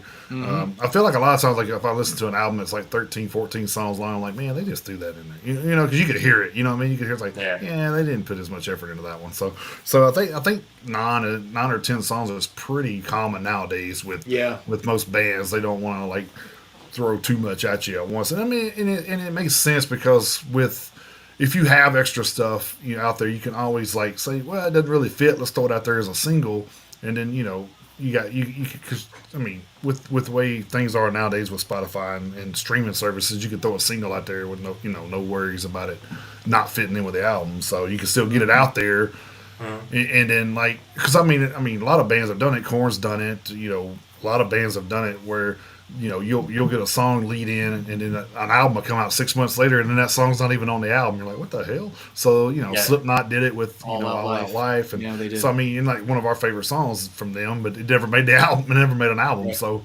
it's kind of like you can get away with doing that nowadays because of that. But yeah, I think the 10 minute 10 minute 57 seconds, almost 11 minute outro there, kind of brought me back to like Metallica and all them when they used to write 7 9 minute songs and Oh, it stuff was like that oh, back in the day. So it was an epic for sure. yeah, so I think that kind of like was going to see what your process was when y'all kind of put that one together. So So, well, I mean that I wrote that song. I don't remember when. It's been a couple of years at least. I think 2 3 years, and obviously it's lived since then a little bit. Uh, and by first listen, you might think that okay, well, because he has that kind of middle part that is a little bit faster. It kicks up, and that kind of has an Iron Maiden feel to it with kind of dual guitar harmonies and that sort of thing. But I kind of wrote it as a story first in my mind. So the lyrics kind of came to me first on that, and then so the kind of story, it's a kind of a sci-fi horror story of something lurking in space and you just narrowly escaping it, and that kind of story came to me first, and then I kind of wrote that song based on the feelings that I got from the story outline. I didn't really write the lyrics down before I had the song, but I had the kind of story arc in my mind, and then I wrote the song based on that. So it starts very kind of heavy, like doom-ish, Black Sabbath kind of even, like the riff that it starts with, and then it goes into this, adventure mode, and it returns to the heavier, slower stuff by the end. And yeah, I mean, it was a project. It's probably the song that obviously took us the longest time to rehearse because it has so many parts and it's so long. Right. But and then it had we first we I mean we the kind of outro when it goes into the galloping style as well as we were originally planning it was just ending it at the final chorus, but then we decided, oh no, we want to finalize the album with like a bit of ad-libbing, vocals, putting it, belting a little bit with the vocals and giving like guitar solos and just end the album. And I know, and what we also knew from the get-go is that this is going to be the closer for the album. We kind of juggled a little bit between if it's going to be the Played Part 2 or the horror, which is going to close the album. But when we finally got the final masters and I listened to the whole kind of album, a couple of times we switched between the Played Part 2 being the last one and the horror being the last one. I think the horror worked better because I think all in all the album is like you said, Jason, is that like it has the length is not too long. I think it clocks out around 53 minutes in total, something like this. But when you've listened to the horror, like after that, you are kind of exhausted. Like it is like, okay, and that's what makes it work as a closer as well, is that you're kind of exhausted. You've gone through this whole journey in this song, and then that was the kind of natural place to end the album, I think, as well. But the writing process for me was like, it came from the story first, and then what that story made me feel, I put it into notes, and then then I wrote the lyrics based on the story that I had on my mind. What's so crazy to me is like, even though that's like the outro to that album or whatever, I can see that being an intro to an actual live show. Yeah. Oh, yeah. We don't actually play it as the outro for the live shows. To be honest, we never played it live. The first show of the tour, we're gonna debut it live. Nice. Nice. And like I mentioned, I have a guitar solo on that, so we're gonna have 3 guitars during that song. Oh, see, that's gonna be cool. I That's think. gonna be cool. And but yeah, we're actually closing with Played Part 2 live, so this is gonna be not gonna be the closer for it. I mean, yeah, it's a tad too long in my opinion to be the opener, but I feel like, but it does showcase, like, if you wanted to kind of like, okay, well, what is this band? That is a really good example that you might, send. Okay, well, listen to this, because it has different elements of our different songs in one track, right? So it has the kind of heavier side of it and very kind of high and loud balls to the walls vocals, but the kind of Iron Maiden seeps into it, at least in the in the middle part of it, for sure. And it's an interesting idea. Maybe we'll start a show at some point. Maybe we'll do. I don't know. Yeah. Well, make sure you But, share yeah. that share the live video to your pages or something so we can check that out. I'd like to. see that. I would like to see that. Now, now you mentioned a second. You mentioned a second ago going out on a high note. I want to talk to you about that specifically in just a second. But I just wanted to give one perspective about the horror from the way I heard it, and it kind of ties into what you were talking about, the way you wrote it, as in, like, it's a little bit of a story. To hear you say that's the way you were looking at it. I wanted to offer the way I looked at it, because it kind of ties into the same. You said it felt like a tad too long for an intro. Now, what I liked about it, I liked the fact that even though it's 11 minutes long, give or take a few seconds, I thought that it actually didn't feel that long. Yeah. It didn't feel that long, because what I liked about it is, to me, I don't know if you've ever heard the song Davidian by Machine Head, but I have. that song kind of does the same thing that this one does. And I'm not talking necessarily from like the musical standpoint per se. What I'm talking about is Davidian and the horror. Both of those songs to me sound like it's multiple chapters of the same story, because of the way that the tempos and the rhythms change and everything like that. So that was kind of the way that I thought that you wrote the song. Now that I know that now that I have that confirmation, it just kind of confirms like what I thought of as I was listening to it, because it doesn't sound like Machine Head, but okay, like 3.5 minutes in of the horror, like that was chapter 1, and then 7.5, almost 8 minutes in, that was chapter 2, and then it leads to the end. So that's the way that was the feeling that I got from the song. Is like, this is kind of, I think, the way that he wrote it, and it almost reminds me of Davidian. So getting that confirmation, I mean, I like the fact that you have given me that, but it's also cool that I heard it the same way that you wrote it. So I agree. I mean, it's cool to kind of get a confirmation that it kind of translates from what I had in mind and into to the listeners here who have no background information on how things were done, like that. It kind of but I'm not getting the words that I want to in my head, but kind of just that you as a listener get the same kind of feeling about it. And what I feel about that song also is that, like, the lyrics tell obviously a story, but the whole song still supports that story. So like we're in the middle part where there's the kind of twin guitar melody thing that is super Iron Maiden-y. When you listen to that part of the song, you kind of, that still takes you further along in the story. Yeah. So where the lyrics then kick off again, it's like, we didn't miss anything, because that music part kind of brought us here, and that's I really like that. I think our guitarists are doing a stellar job. That middle stanza there. It's funny that you mentioned Iron Maiden, because it got a little bit of the Final Frontier in there. Yeah. So I thought that was kind of neat.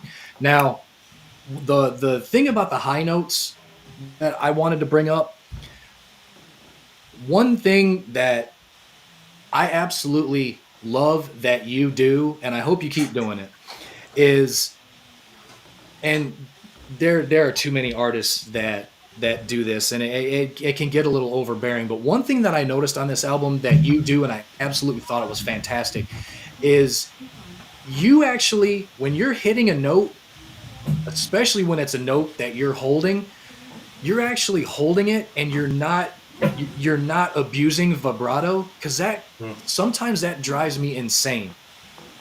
So that was one thing I wanted to let you know, that was one of the things that I noticed that really stood out to me in one of the best ways for me, because there have been way too many artists that, and I don't have a problem with vibrato as, as a little bit of a, I guess, a flavoring, but I have heard way too many artists who just rely on vibrato as a crutch, especially when it's a note that they're holding for multiple beats, and you don't do that. And I think it's fantastic. Well, for one, because like I say, it's just something that should be used as a tool, and too many artists abuse it. Uh, but at the same time, these notes that you're hitting are way the hell up there, and the fact that you can hit them and you hold them with just, you're just holding some of these notes just as a solid note, and I think it's fantastic.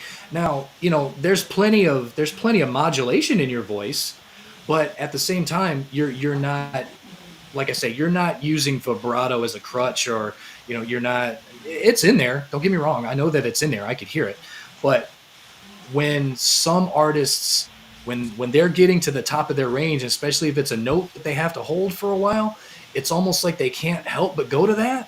And Yeah. sometimes they just use too much of it. So that was another thing I wanted to let you know, that I liked about it, is that you're hitting these notes and holding them, and you're not having to rely on that, and I like that.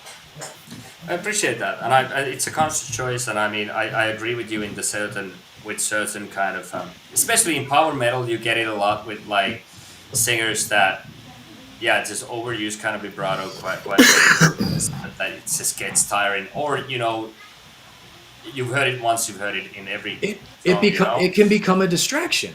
Yeah, and what I also feel like is when you hold a note uh, and don't use vibrato, then you can do things in production that make the whole thing sound way more airy, and like it has more air and more kind of presence in it Hmm. when you put some delay and reverb into it, and things that I don't know how to do, but luckily our producer did. So like then it sounds double as good when you just kind of touch upon it with kind of some effects and Yeah. give it that air. Because if you do that with a vibrato thing, then it just kind of gets mushy and Yeah. doesn't sound as good. So yeah, I appreciate that. Thank you. Well, what I think it does, what it does for me, the way you do it, to me, it's actually more powerful to hold the note the way you Mm. do all the way to the end.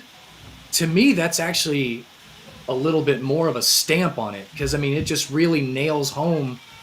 It really nails home the note that you're actually trying to hit. Like I said, vibrato, it can be useful, and it can be done, and it can be done well. I mean, it has been plenty of times, but I've also heard it go the other way, where it's like that's all I can focus on is the vibrato, and it's not anything that's exclusive to male vocalists over female vocalists or vice versa.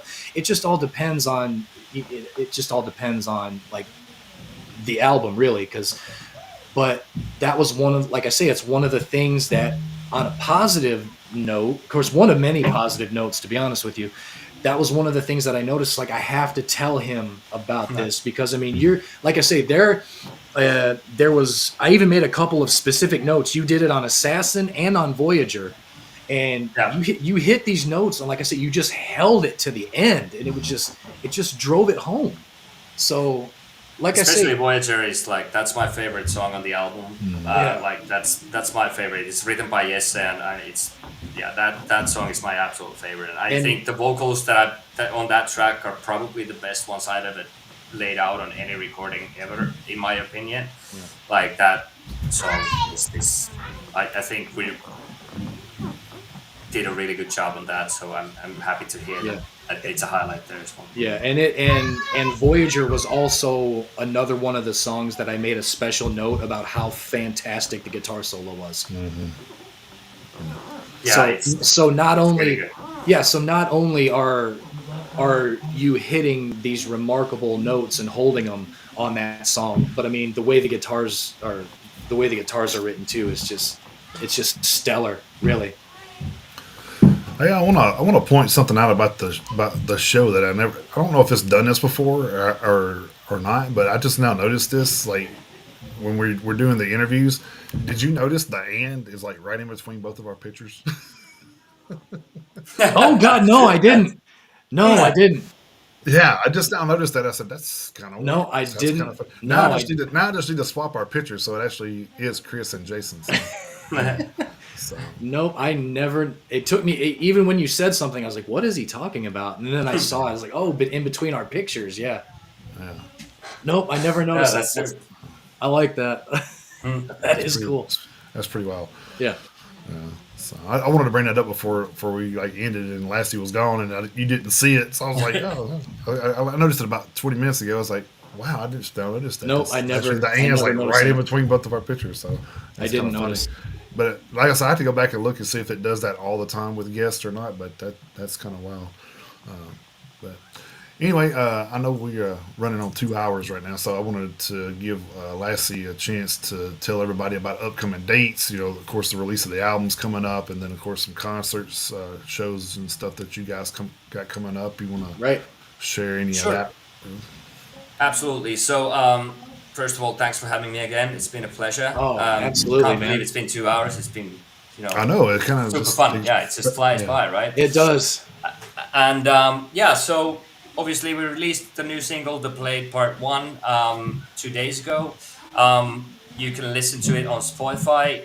You can, if I had to suggest, you can go find the all new metal playlist, which we have just been added to, because that obviously, I mean, if you listen to our songs from existing editorial playlists, the algorithm likes that. So you can find it in our page as well. But like, yeah, it's in the all new metal playlist, or you can find Neverfade in Spotify or wherever you stream. There's also a music video of the Blade on YouTube, which is pretty cool.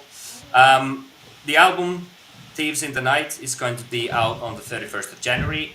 We're going to release it as a digital on the 31st, and then there's going to be a limited edition physical release. So we're doing CDRs and C cassette tapes, and there will be, yeah, I mean, we're doing a limited edition first, and then if we sell out, then we'll do more.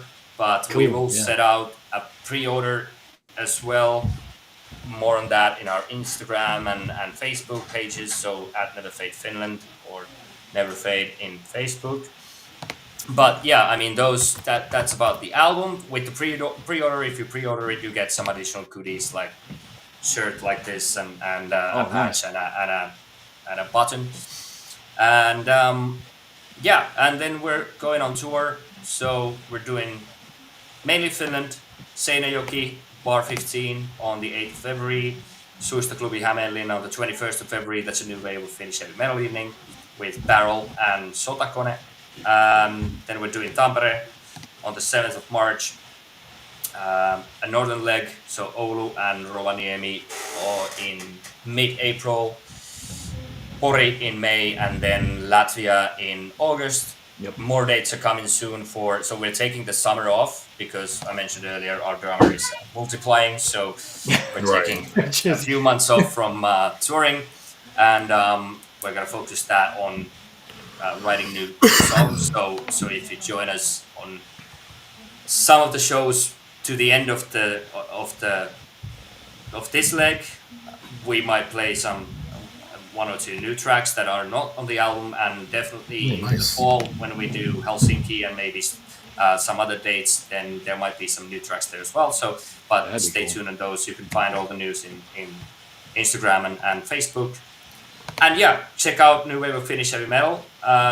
Things cooking there. We talked Yes. in length, but some super cool things happening there. So check that out as well. That's at New Wave of Finnish Heavy Metal in Instagram. Yeah, if you guys aren't following any of the new wave of Finnish heavy metal social media posts, you really need to. Because they do have a lot of stuff going on. It's, I mean, so much stuff going on. And I will say this: say if you want to check out any of our playlists from the new, it'll be the new music playlist that we have. All of their tracks are on, one of those somewhere. I can't go back to look because I mean some of that was from last year, but I know like Phantoms in the Wind, Hourglass Bleak, and the Blade Part 1 and Assassin are all on some of our playlists somewhere. So. Yep. So Awesome. you can always check that I out. appreciate too, that. so. Thank you. Oh yeah, no problem. Man. Yeah, and I'm sure the album, the new album as a whole at some point will end up on the radio station too. So I'm sure it'll end up there at some point. So we'll have all 9 tracks. Oh up well, there yeah, at some point. yeah. So Like there, so I mean, right. the blade. The Blade isn't, of course, because that's one of the newer tracks. But I think the rest of them are already on there. So Right. let's Yeah, kinda see. but yeah, at some point I definitely see all 9 tracks being on the radio Oh station. well, yeah. I'm Oh sure yeah, at some yeah. point. For Absolutely. sure. That's awesome. Yeah. Okay, cool. So thank you very much, guys. I think my wife's So- back, so I need to go Yeah. again. Yeah. The first day. Yeah, there was sorry. one more thing Yeah. I wanted to ask. Is there going to be LPs or CDs or anything associated with the album? So yeah, there's gonna be a limited edition, but Okay. not LPs now. So there's gonna be CDRs and cassette tapes, Okay. cassette tapes, Okay. and we're gonna do a pre-order campaign, which then provides some additional goodies, and we will mail those Okay. to whoever pre-orders, and then those will be those won't be available on the 31st yet, so those will go into February. I don't have an exact date yet, but those will be available to order from us directly, I think. Probably no web shop. We're not going to be able to set that up, but you can just Right. we can mail things individually. Send, Um, send us an email with that link when you get that Yeah. too, so we can actually get our hands on one of those as well. So Absolutely. Hell yes. And if that sells out the limited edition, then we'll see if we do more. But first, Okay. first and foremost, we'll just do a limited edition to gauge the interest a little bit, and maybe an LP at some point. We don't know yet. Difficult without a label because it's super expensive. Right. Yep. Yeah. Absolutely. Also, if you get a chance, send us an email with the full list of everybody in the new wave of Finnish heavy metal now. So I told we him. can kind of go through that and see if we can't reach out to a few more of those bands and, Yeah. and if they got something So you new can coming out, see so a we get list chance to actually promote if you. them. So if you go, I think we talked about this while you were. Yeah, in we- the Oh, abyss. okay. Sorry. So sorry. no Yeah, worries. we So did. so if you go to the New Wave of Finnish Heavy Metal Instagram page, there is a link. The link in our Instagram page leads you to our homepage, which Okay. has a list of.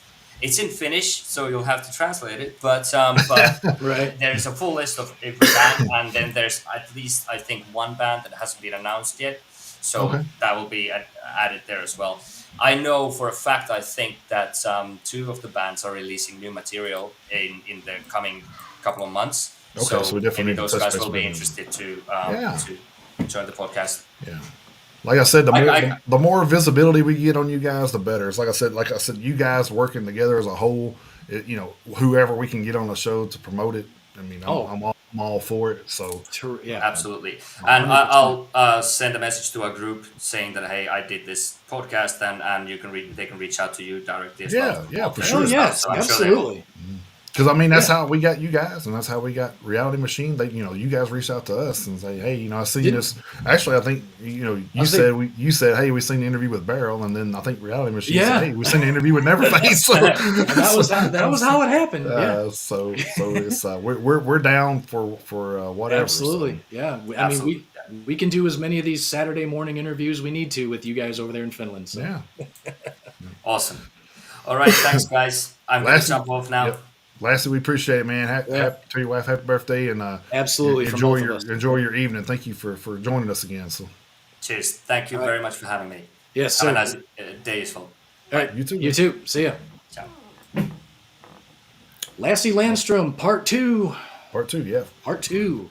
from Neverfade, guitarist, That's right. vocalist, promoter. I mean, he kind of does it all for the bands. Yeah, he does. Yeah. So it's always Yeah. good talking to Lassie, man. He's a good dude, full of knowledge. So Yeah. Always a good conversations. Yeah, and we've already mentioned it a couple of times, but it is great to see that whole movement that they've got going on is plowing ahead. It's awesome. It's so cool that they're. I think he said they're up to 15 bands now. He said that they were pushing 15 or 20. 20? I don't know, He something said like that that. Yeah. he said they were pushing 20, and then he's like, "Oh, I lied to you. It's actually 15." And then Gotcha. and in my head, I'm like, "Well, 15 is kind of pushing 20, so I mean, Yeah, I mean, yeah, it's getting there." pushing. But so yeah, it's good. It's good. But yeah, we'll definitely have to to dig into that a little more and check out some more of those guys over there. So because yeah, we're between Barrel and Neverfade and the Reality Machine. I mean, we're Yeah. we're 20% of the way there. So, so I mean, so yeah, so we're definitely getting there. All right, guys, if you want to check out the playlist for new releases this week, there is that link for you. I'll leave that up for just a minute here and let you guys check that out. Or you can actually just go to the little, go to Spotify, look for our little logo there. Yep. You can always look for the playlist, go into playlist and type in Metalhead Unite, and you'll pull up all the playlists there as well. So, Yep. just however you want to do that, it's entirely up to you. Yep, they are there. But yeah, check out that playlist. Check out our Me and You playlist from last week. We're not going to have there won't be a theme of the week playlist this week, obviously with the interview, because Right. we don't do those on the interview weeks. But there's definitely plenty of Metalheads Unite music to listen to. You got the radio station at Truly Radio 247 / 8008 / stream. That's going 24 hours a day, 7 days a week. Getting ahead of me, man. You're getting ahead of me. We're all. I know. We're There's- we're always the- adding music. There's the playlist for Me and You, which is the actual playlist, the theme of the week last week. So That's there's that one as well. Yep. And then I will get the. Where's my. So if you haven't been noticing, the news has been kind of going across the bottom there. A lot of stuff going on this week news-wise. I think the biggest thing was Exodus kind of ousting Steve Souza again and bringing in Rob Dukes again, which is kind of interesting. But Yeah, not sure. don't know. Not sure what happened there, but that's okay. yeah. I still haven't heard exactly the reason why Steve is out and Rob is back. And I'm going to be 100% honest. I don't know how I feel about this. I know a lot of people on Facebook were like, "Oh yeah, the Rob Dukes era was so much more, so much more aggressive, and it was better." And to each their own. That's totally fine if that's how you feel. I don't know if I feel the same way about that, to be completely honest with you. Nothing against Rob, but I think I think Steve's voice became more iconic. Right. So I don't know. I'm not. I mean, I'll obviously listen to the new album when it comes out, but I don't know. I'm gonna be cautiously optimistic, but I think I'm kind of gonna miss Steve's vocals a lot more than some people will, and like I say, that's fine if people prefer Rob's vocals. That's fine. Shovelheaded Kill Machine was a fantastic album. So I like that album. but there's just something about Steve's voice that just says Exodus. So, Yeah. So I don't know. Yeah, well, It'll be interesting. It'll be interesting to see how it goes. Well, so they're working on new music, so we'll see how that plays out when they come out with a new album, I guess. So, Yep. So a lot. If you haven't noticed, a lot of stuff. Non-points drummer Rob Rivera had a heart issue in a Kentucky show, and they had to cut it short because of that. Luckily, he is okay, and they actually played the next night. I think they're actually looking to redo the Kentucky show because they didn't finish it. That's just the band. Non-point is. I mean, That's cool of them. They did part of the show. They could have just said, "Hey, that's tough shit. That's your loss." But no, they're rescheduling that show to try to give those fans a full show. So I mean, that's pretty cool. Good on them for that. Yeah. And then of course, the wildfires are still going on in California. So I mean, there's all kinds of donation. Live Nation, and they've kind of donated $1 million to support it. And then I think Metallica donated 500,000. So I mean, the Detroit Lions donated $50 million. Yeah, so I mean, there you go. So I mean, there's a lot of people out there. We can have our own political views of why this happened, but it doesn't negate the fact that there's people out there losing their homes and their personal belongings and stuff they can't get back. I mean, as far as they go, I mean, there's pictures and stuff that they probably have from old family members that they'll never get back. I mean, And even I know a lot of people on social media are like, who cares? It's all a bunch of rich people who can afford to rebuild. And the well, funny not thing is, necessarily. and the It's funny not thing all rich is people. right, and it's not all rich people, but here's the funny thing is even if these these movie stars or whatever, and I mean hell, Adrian Smith, he lost his house, Hmm. so and it's just exactly what you talked about, Jason. There's no telling the Iron Maiden memorabilia that was in that house that's gone now. Yeah. Oh, So while these people probably do have a lot, well, not all, of course, while a lot of these people probably do have the money to technically rebuild a house, the stuff that was in the house is the stuff that well, there's. the bad thing is they're fixing to find out real quick about the red tape of rebuilding in California. So, Well, that's also true. Good luck to them. That's also from true. from what I was told from somebody that's happened to them before that was out there, he said from the time my house burnt to the time that I actually started rebuilding was 3 years before the Jesus first Christ. piece of wood hit my property. Damn it. So, Man. so I mean, these people are going to have to go without even though they're rich or whatever, that's fine. Mm-hmm. But they're still, everybody, not just them. I mean, everybody. If they're going they're to rebuild, they're going to have to wait a while, dude. It's yeah. going to be crazy. And I mean, and their lives were torn apart too, man. Yeah. I mean, Yeah. so like Jason said, That's, like this is my thing. I don't care how big of a piece of shit you are. I mean, you don't deserve to have to go through something like that. I mean, like your house burning down and losing everything you own. yeah, because I mean, because even though like I look at it this way, so even though you're looking at some superstar like say Kanye West, okay, he's a piece of shit. Well, okay, well his family members aren't. I mean, they may not even be just there may not even be nothing like him, and they're losing stuff too. I mean, so I mean, you got to look at it that way too. It's like, yeah, one person may be a piece of shit, but the rest of the people that are around that area that's family are not, and they're they're losing stuff that shouldn't be losing. So and I mean that's not even to mention that there are people who have died. So I mean, yeah, exactly. I don't even know what it's up to now. I think it's up to. I don't think either. last I read was 12, so I'm not sure. It's probably so more I than mean, that by now. Yeah, so I mean, there are people who have died in this whole thing. So I mean, that obviously that's the worst case scenario is Right. loss of life, because I mean that you can't get back, of course.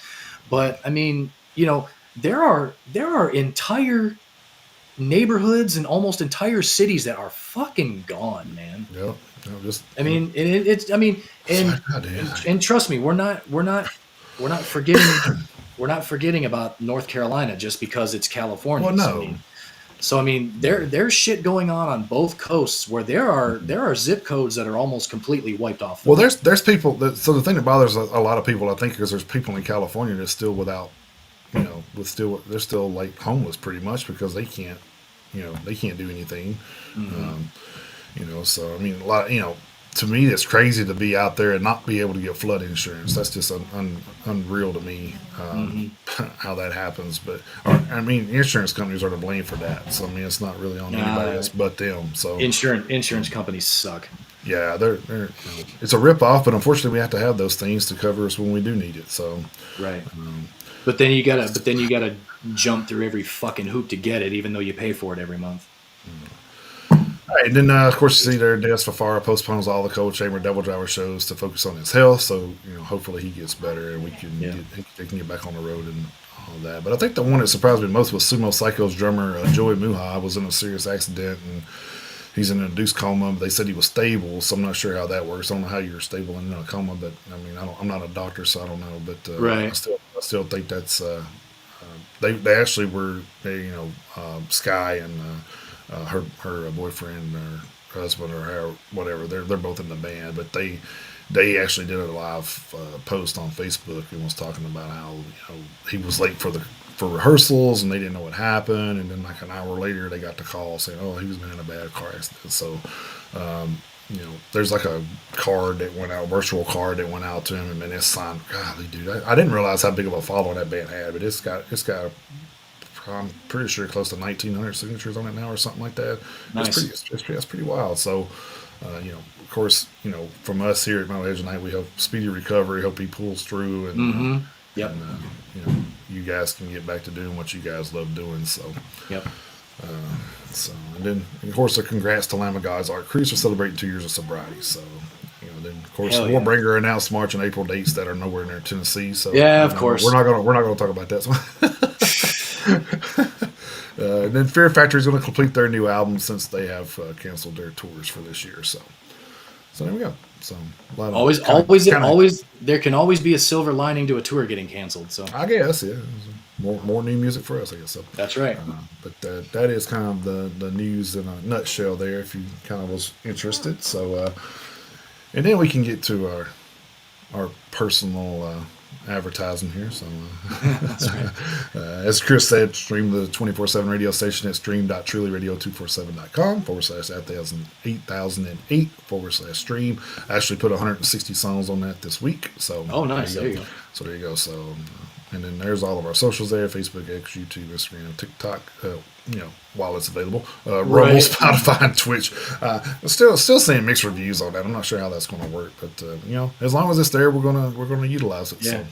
I mean, if TikTok gets banned, then it is what it is. I'm still going to do the Metalhead Minute. I'll just post it on the other social media platforms like I have been. So. Yep, it is what it is. So Yep. There we go.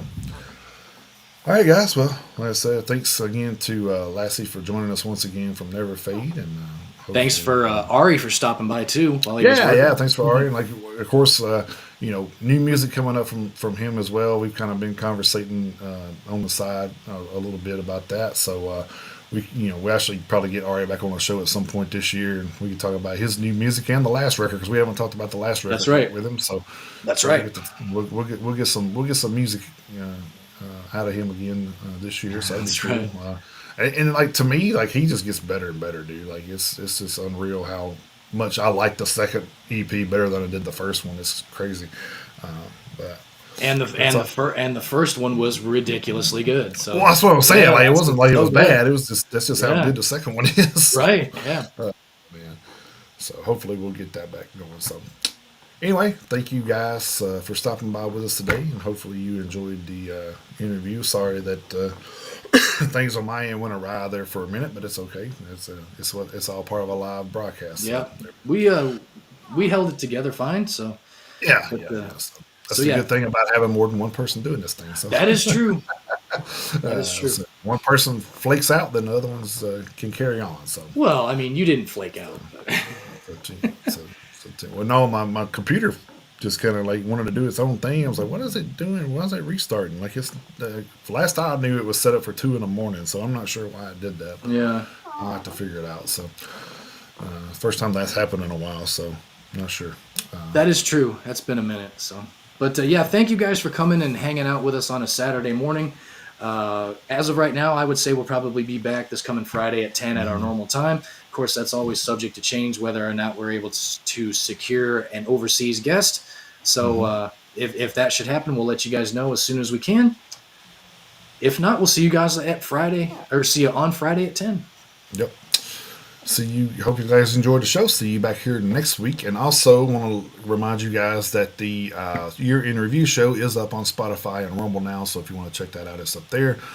We will be posting clips and stuff to advertise on that a little bit later. So, and then of course this show will be uploaded and put there by this time next week. So we'll try to get that up as soon as we can. So till next week then, Friday at 10, as far as we know right now.